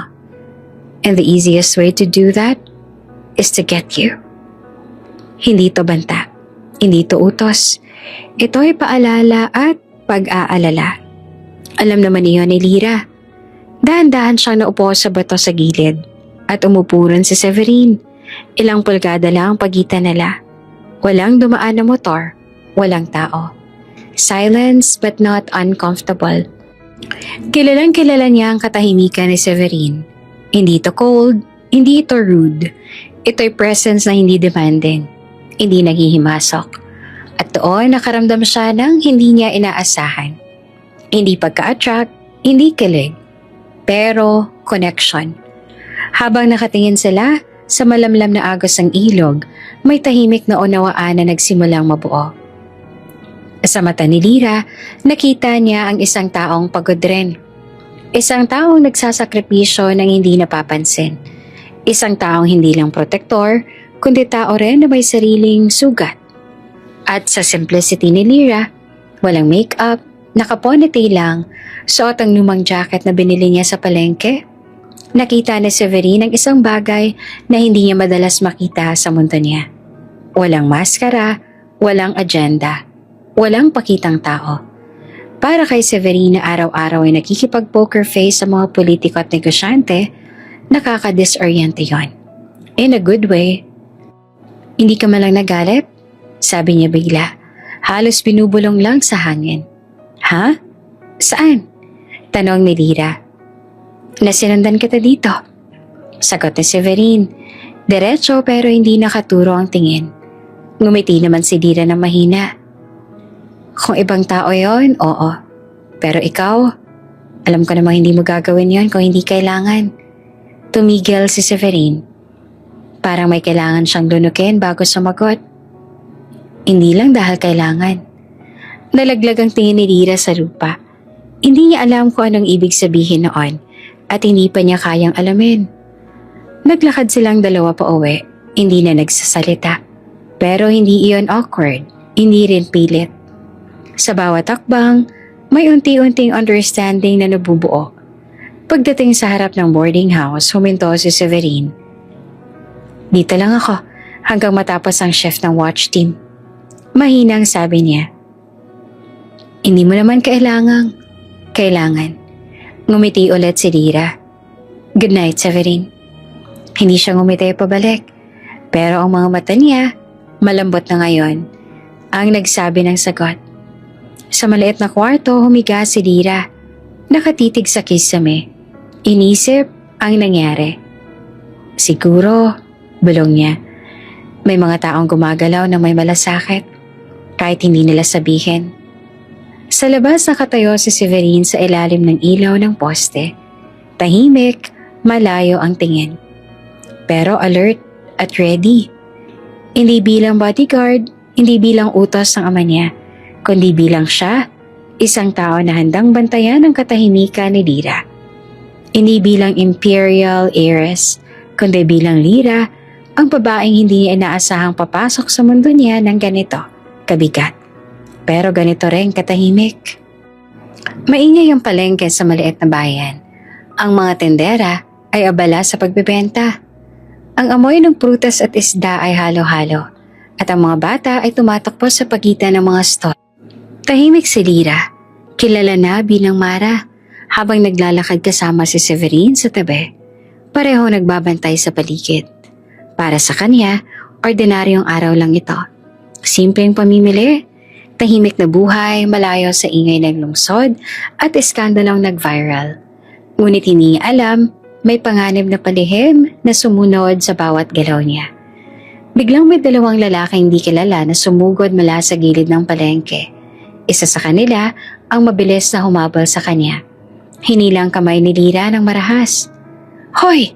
Bitawan mo siya! Sigaw ni Severin. Mabilis na lumapit sa kanila. Isa sa lalaki ay tila handa nang itulak si Lyra papunta sa dilaw na van na nakaparada sa kanto. Ang puso ni Lyra ay tumibok ng mabilis. Ang dating tahimik at ordinaryong araw ay biglang napuno ng tensyon at takot. Sa isang iglap, si Severin ay lumapit. Kamay niya ay mabilis at precise. Hinila niya ang isa sa lalaki sa gilid. Pinabagsak sa sahig. Ang isa nakatingin sa kanya ng gulat. Hindi makapaniwala sa bilis at lakas ng estranghero. Hindi mo man gusto. Yaman mo. Pero gusto ka nilang gamitin para i-blackmail ang ama mo. Mahina ngunit matatag ang boses ni Severin sa tabi niya. Si Lyra nanginginig, hindi makapagsalita. Ramdam niya ang takot. Ngunit ramdam din ang proteksyon sa tabi niya. Matapos matabunan ng mga lalaki, huminga si Severin ng malalim. At itinuro ang van na papalayo. Hindi ba sa competitors ang kalaban ng tatay mo? Organized syndicates ito. Gustong i-take over ang empire ng imperial family at ginagamit kanilang leverage. Napatingin si Lyra sa van na unti-unting lumalayo. Ang takot sa mukha niya ay halong disbelief. Hindi niya alam na ang simpleng buhay sa probinsya ay pwede na palang maging delikado sa ganitong paraan. Lumakad sila sa gilid ng palengke, malayo sa ingay at naupo sa isang bench. Ang mga kamay ni Lyra ay nanginginig. Ang katawan niya ay tense. Ang utak niya ay umiikot sa mga posibilidad ng panganib. Severin, gaano ba ito kakomplikado? Mahina niyang tanong. Lyra, hindi mo pwedeng baliwalain. Kahit ayaw mo ng yaman mo, target ka nala. Sagot ni Severin. Ang mata ay nakatingin sa paligid, alert sa bawat galaw ng tao. Si Lyra nakatingin sa kanyang kamay ay napaisip. Hindi lang pala ang public humiliation ng problema. Hindi lang pala ang pamilya nakakaapekto sa kanya. May mga taong handang gamitin ang pangalan at lahi niya para sa kanilang sariling agenda. Tumigil siya sandali, napaluhod sa bench. Ramdam niya ang bigat ng responsibilidad kahit ayaw niya ito. Ang katotohanan ay sumagi. Hindi siya basta ordinaryong tao. At kahit gusto niyang mamuhay ng simple, hindi siya pwedeng ihiwalay sa mundo ng kapangyarihan at panganib ng pamilya niya. Si Severin tahimik ngunit commanding. May lumapit at umupo sa tabi niya. Hindi niya hinawakan ang kamay ni Lyra, ngunit ramdam ang presensya niya, ang proteksyon. Hindi ko kailangang ipilit ang pagiging magkaintindihan natin. Pero kailangan mong maintindihan. Lahat ng galaw mo, lahat ng hakbang mo, may mga taong nagmamasid. Si Lyra nakatingin sa mata niya, nakaramdam ng kakaibang seguridad. Kahit takot, may tiwala siya sa katahimikan ng estranghero sa tabi niya. Matapos ang insidente, naglakad sila pabalik sa boarding house. Tahimik si Lyra, sinusuri ang paligid sa bawat sulok. Anong gagawin natin ngayon? Tanong niya na halatang kinakabahan. Babantayin kita ng palihim. Hindi mo kailangan ng bodyguards na halata. Ako mismo ang susunod sa iyo. Ngunit walang makakaalam. Sagot ni Severine. Ang simpleng plano ay mamuhay ng tahimik. Unti-unting bumabalik sa realism ng peligro. Ang boarding house, ang maliit na kalsada, at ang palengke ay hindi naligtas kung walang tahimik na estranghero. Habang naglalakad sila sa gabi, nakaramdam si Lyra ng kakaibang koneksyon kay Severine. Hindi siya minamaliit, hindi siya ginagamit. Tinitingnan siya bilang tao, hindi bilang target o asset. Sa bawat takbang, ang takot ay unti-unting napapalitan ng pagkakaintindihan. May taong nakakaintindi sa kanyang sitwasyon. May taong handang protektahan siya, kahit siya mismo ay ayaw na kilalanin ng yaman. Pagdating sa boarding house, tahimik sila sa loob. Ngunit ramdam ang bigat ng insidente. Si Lyra nakaupo sa kama. Ang matay nakatingin sa bintana. Iniisip ang panganib. Si Severine nakatayo sa gilid. Ang mata ay alerto. Hawak ang cellphone. Nakamasid sa paligid. Hindi pa tapos ang laban. Bulong ni Severine. Alam ko. Sagot naman ni Lyra. Nanginginig pa rin. Ngunit handang tanggapin ang katotohanan. Kailangan niyang maging matapang kahit gusto niyang mamuhay ng simple. Tahimik ang gabi sa maliit na probinsya. Ang hangin ay may halong alat mula sa malapit na dagat at ang mga bituin ay malinaw sa langit. Si Lyra kilala ngayon bilang Mara, abala sa pagluluto ng simpleng hapunan sa maliit na kusina ng boarding house. Tahimik lang ang paligid. Ngunit ramdam niya ang presensya ni Severine. Nakatayo sa tabi ng bintana. Ang matay alerto, hindi nawala sa bawat galaw niya. Hindi naman nagsasalita si Severine, ngunit ramdam ni Lyra ang katahimikan na nagbibigay seguridad. Habang siya ay nagigiya sa kawali at niluluto ang simpleng adobo, nakatingin si Severine sa labas. Obserbador sa bawat tao na naglalakad sa maliit na kalsada. Ang tunog ng sandok ng simmering sa kawali at ng malambot na hangin ay nagbigay ng kakaibang katahimikan. Bigla napangiti si Lyra. Hindi niya alam kung bakit pero ang presensya ni Severine ay parang comfort zone na hindi niya gustong iwan. Kinabukasan naglakad sila sa tabing dagat. Ang buhangin ay malamig sa paa. Ang alon ay tahimik at ang buwan ay malinaw sa langit. Nag-uusap sila ng tahimik. Halos bulong lang. Hindi kailangan ng maraming salita. Ang katahimikan, ang simpleng kilos ay sapat na para maramdaman ang pagkakaintindihan. Ang simple ng buhay dito, diba? Tanong ni Lyra. Nakatingin sa salon. Oo, sagot naman ni Severine. Ang mata ay nakatingin sa kanya. At mas ligtas ka rito. Kahit hindi mo alam. Habang naglalakad sa dalampasigan, natatawa sila sa maliit na bagay. Paano nasusunog ang tinapay sa kawali? Paano na si Lyra ay natutong magbasa ng mapa sa maliit na bayan? At kung paano si Severine, nasanay sa corporate world ay naiintriga sa ordinaryong buhay na ito. Sa gitna ng tawanan, may mga sandaling humihinto ang mundo para sa kanila. Tahimik, simpleng moments na nagiging mahalaga. Ramdam ni Lyra ang comfort. At kahit papaano, unti-unting lumalalim ang kanyang feelings kay Severine. Sa pag-uwi sa harap ng boarding house, tumigil ang hangin sa paligid. Tila nag-aantay sa kanilang kilos. Ang tingin ni Severine sa mata ni Lyra ay mas malambot kaysa dati. May halong concern at curiosity. Lyra, mahinang bulong niya at halatang may gustong sabihin. Si Lyra naman ay napatingin. Ang puso ay tumitibok ng mabilis. Hindi niya maipaliwanag ang damdamin. Ngunit bago pa man makausad ang moment, may napansin silang galaw sa gilid ng kalsada. Isang shadow na mabilis na nawala sa likod ng poste. Mabilis na nag-alerto si Severine, ang matay nakatutok sa paligid.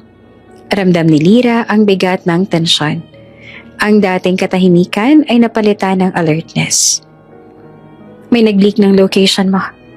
Mahinang boses ni Severine, hawak ang cellphone at nakaposisyon sa harap ng dalaga. Paano nila nalaman? Tanong ni Lyra na nanginginig. Hindi ko alam, pero malapit na sila, kaya kailangan nating maging mabilis at maingat. Sagot niya. Habang naglalakad sila pabalik sa kwarto, ramdam ni Lyra ang kaba sa bawat hakbang. Hindi niya alam kung anong gagawin kung may kumilos ang kalaban. Hindi niya alam kung paanong poprotektahan ng sarili sa mundo na dati niyang pinaniniwalaang simple at tahimik. Ngunit sa tabi niya si Severine ay tahimik na nagbabantay. Ang kanyang katahimikan ay nagbibigay ng proteksyon at hindi niya alam, kaunting init sa puso na nagbibigay lakas. Pagpasok sa boarding house, nakaupo sila sa mesa. Parehong tahimik, nagbabalak. Anong ruta ang ligtas? Anong gagawin sa mga susunod na araw? At paano maiiwasan ng mga taong gustong i-target si Lyra? Hindi mo kailangang matakot mag-isa. Sagot ni Severine. Kahit ayaw mo ng bodyguards, meron pa rin tayong kasama sa paligid. Ako ang unang makakasama mo sa bawat hakbang mo. Si Lyra nangingiti ng maliit, nakaramdam ng kakaibang comfort. Hindi lamang proteksyon, ramdam niya ang tiwala kahit sa gitna ng panganib. Sa katahimikan ng gabi, nakaupo silang magkatabi sa maliit na balkonahe, nakatingin sa malayo. Mata sa mata, ngunit walang sinasabi. Ang bawat sandali ay nagiging malalim, simple, tahimik, at puno ng hindi sinasabi ngunit ramdam. Ang tensyon mula sa banta ay nagiging dahilan upang mas lalo nilang ma-appreciate ang presensya ng isa't isa. Sa kabilang banda may nakamasid naman sa labas.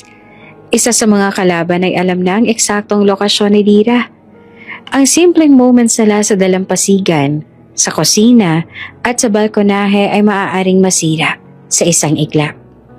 Ang tensyon ay lumalaki, hindi lang dahil sa banta, kundi dahil sa unti-unti silang nagiging close at sa puso ni Lyra, ramdam niya na may tumutubo sa pagitan nila na higit sa simpleng pasasalamat o proteksyon. Habang natutulog si Lyra, nakapikit. Ramdam niya ang katahimikan. Ngunit alam niya sa ilalim nito may panganib sa labas. Si Severine nakatayo sa labas ng bintana.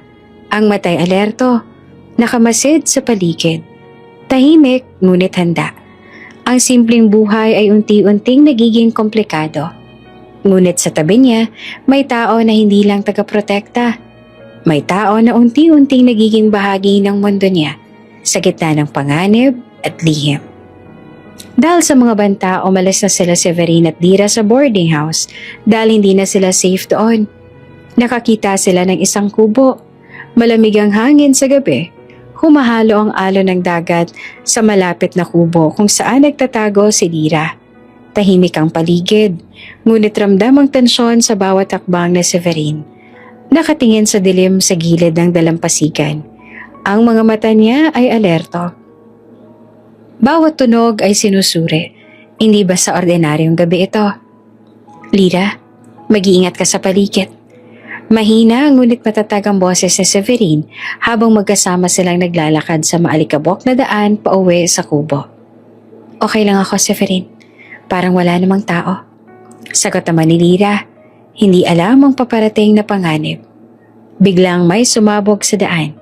Isang granada na nagpasabog ng alikabok at debris sa paligid. Ang tunog ng putok ay umalingaw-ngaw sa maliit na kalsada. Ang lupa ay nanginginig sa ilalim ng kanilang mga paa. Ang hangin ay puno ng abo at usok. Sa reflex na mabilis kaysa oras, tinulak na Severine si Lyra papunta sa gilid. Protektado siya sa debris. Ngunit siya mismo ay nasapul ng maliit na peraso ng kahoy at bato. At isang bala mula sa umambang na gunman ay tumama sa balikat niya. Duguan si Severin, nakaupo sa lupa. Hawak ang balikat na tinamaan. Nakatingin siya kay Lira. Ang mukha niya ay puno ng pain at determination. Kung may mangyari sa akin, sabihin mo sa daddy mo. Hindi ko hinayaang kunin ka nila. Mahina niyang bulong. Halatang nakikipaglaban sa sakit. Si Lira na paiyak, mabilis na lumapit sa kanya. Severin, wag. Hindi ko papayagan na may mangyari sa'yo. Sigaw niya na nanginginig sa galit at takot.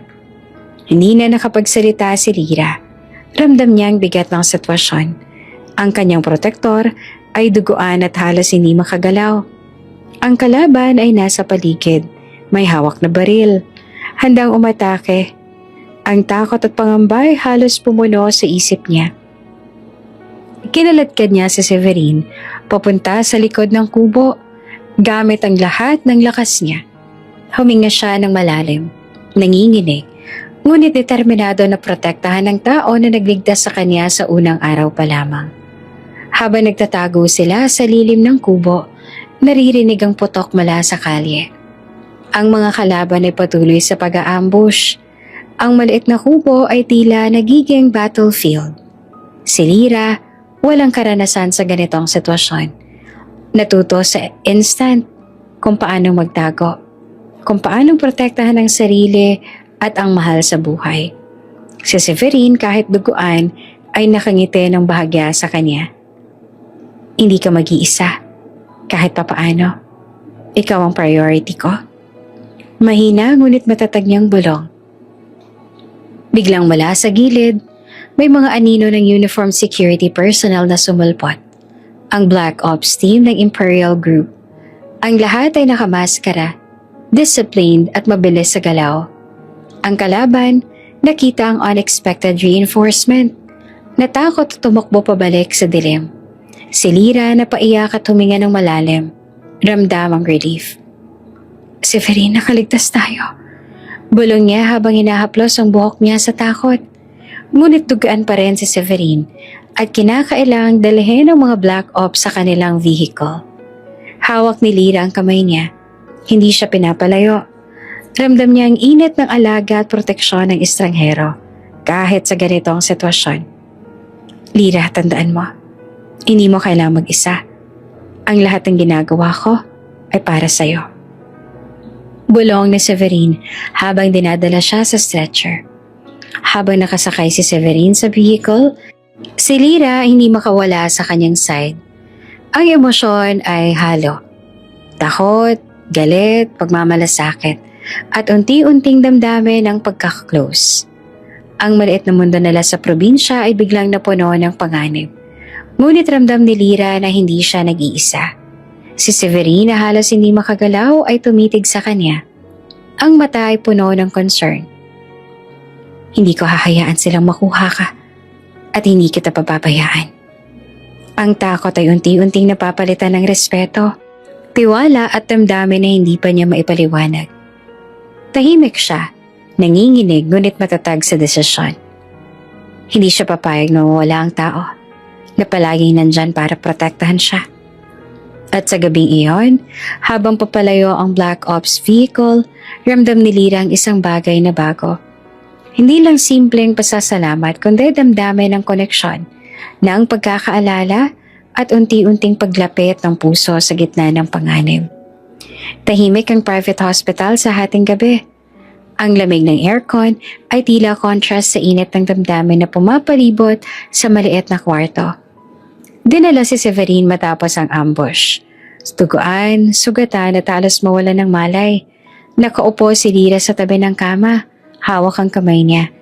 Hindi siya makapaniwala sa nangyari. Biglang pumasok ang pinto at isang matatag ngunit nag-aalalang lalaki ang pumasok. Si Ramon Imperial, ang ama ni Lira. Galit at nag-aalala, ngunit halatang nagtataglay ng pagsisisi. Tumingin siya kay Lira, ang matay puno ng luha. Tumingin siya kay Severin. Halatang nakakaalam na ang lalaki ay nagligtas sa anak niya. Lira, anak ko, bakit hindi mo sinabi na delikado ang sitwasyon? Mahina ngunit emosyonal ang boses niya. Si Lira naman ay nanginginig at napaiyak. Ayoko kasi maging imperial. Pero muntik na siyang mamatay dahil sa akin. Si Severine kahit sugatan at mahina tumitig kay Lyra. Hindi ako nagsisisi dahil ikaw ang pinili kong protektahan. Hindi na napigilan ni Lyra ang luha. Tumayo siya at niyakap ang ama at si Severine. Ang tatlong tao, isang ama, isang anak, at isang lalaking nagligtas sa anak ay nagyakapan ng mahigpit. Ang tensyon, galit, takot at pagmamahal ay naghalo sa kanilang yakap. Anak, patawarin mo ako. Bulong ni Ramon. Hindi ko po kayang mawala siya. Sabi naman ni Severine, halatang napagod ngunit determinado. Lumipas ang ilang araw, si Severine ay unti-unting gumaling. Ang mga sugat ay naghilom at ang kalaban hindi na makakaabot sa kanila dahil sa seguridad ng Imperial Group. Si Lyra habang nagbabantay sa kanya ay natutong tanggapin ang katotohanan. Bahagi siya ng pamilya Imperial at hindi niya na kayang iwasan ang responsibilidad at yaman ng lahi niya. Sa bawat ngiti ni Severine, ramdam niya ang dedication, ang pagmamahal at ang proteksyon. Hindi lang bilang bodyguard kundi bilang isang lalaking tunay na nagmamahal. Isang hapon, sa opisina ng Imperial Group, nagdesisyon si Lyra na harapin ang kaniyang kapalaran. Nakasuot siya ng simple ngunit elegante na dress. Ang mata'y malinaw, ang puso ay handang tanggapin ng lahat. Tiningnan niya ang paligid at ramdam ang respeto ng mga empleyado sa kanya. Alam ko po, hindi ko maiiwasan ang pagiging imperial. Pero handa na akong tanggapin ang lahat ng responsibilidad at ang pamilya ko. Mahina ngunit malinaw na salita ni Lyra. Ngayon, lahat ng board members ng Imperial Group ay naroroon. Si Ramon mukhang serious ngunit may ngiti. May tumayo sa harap. Sa wakas, nakita natin ang lakas at determinasyon ng anak ko. At sa gitna ng lahat ng panganib, may isang tao na hindi lang nagligtas sa kanya, kundi handang mahalin siya habang buhay. Severine, ikaw ang magiging sole fiancé para sa anak ko. Napatingin si Lyra kay Severine, ang mata'y kumikislap sa emosyon. Ang lalaki kahit gumaling pa lang ay tumayo. Ang mata'y nakatingin kay Lyra, halatang handa sa commitment na hindi niya tinuturing bastang obligasyon. Tahimik na huminga si Severine. Tinitingnan ng mata ni Lyra. Damang-dama ang bawat sandali ng peligro, bawat sandali ng pangangalaga, at bawat sandali ng damdamin nila sa isa't isa. Lyra, mahina ngunit malinaw. Hindi ko gustong protektahan ka lang. Gusto kong mahalin ka habang buhay. Napaiyak naman si Lyra. Ang simplicity ng salita ay bumalot sa puso niya. Tinatanggal ang lahat ng trauma, takot, at pangamba. Severine? Oo.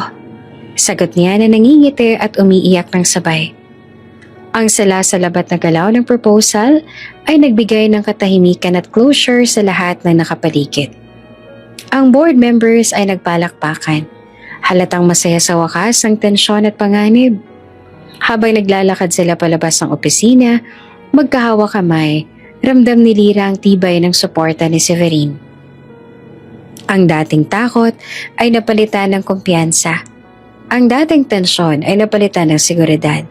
At ang dating pangamba sa pagiging imperial heiress ay napalitan ng pride at pagkilala sa sariling kakayahan. Sa bawat ngiti ni Severine, ramdam ni Lyra ang assurance na hindi lang siya basta protektado, kundi mahal na mahal ng lalaking pinili siyang maging bahagi ng buhay niya. At handang makipagsapalaran sa bawat hamon ng mundo nila. Si Ramon ngayon ay nakangiti, hawak ang kamay ng anak. Ang galit, takot at pagsisisi ay napalitan ng pagkakaisa at pagmamahalan. Ang relasyon nila ay naging matibay dahil sa katotohanang sa harap ng panganib na natili silang magkasama. Anak, salamat sa pagiging matapang at salamat din kay Severine sa pagprotekta at pagmamahal sa iyo. Bulong ni Ramon. Sa loob ng mansyon, habang ang araw ay sumisilip sa malalaking bintana, Si Lyra at Severine ay magkasama sa terrace, nakatingin sa lungsod. Ang mundo ay puno ng panganib at banta. Ngunit ramdam nila na sa isa't isa may seguridad, may pagmamahal at may tiwala. Ang dating ordinaryong moment sa probinsya at ang dating simple companionship ay nag-evolve na sa mas malalim, mas matibay na relasyon. Lahat ng miyembro ng Imperial Group kasama si Ramon ay nagtipon sa conference room. Si Severine hawak ang kamay ni Lyra ay ngumiti sa lahat. Si Lyra nakatingin naman kay Severine, kumikislap sa tuwa at pagmamahal. Hindi ko gustong protektahan lang siya. Ulit pa ni Severine sa gitna ng palakpakan ng board. Gusto kong mahalin siya habang buhay. At sa unang pagkakataon, mula na magsimula ang lahat ng iskandalo, takot at panganib, nakangiti si Lyra. Ramdam ang tunay na pagmamahal, proteksyon at pagkakaisa. Isang bagong simula para sa isang heiress, sa ama at sa lalaking nagbigay buhay at nagmahal sa kanya nang walang kondisyon. Bago ka pa lang sa channel neto, ibang kwento ni Ate Jane, istorya mo, ikwento ko. Huwag kalimutang pindutin ang notification bell at subscribe button.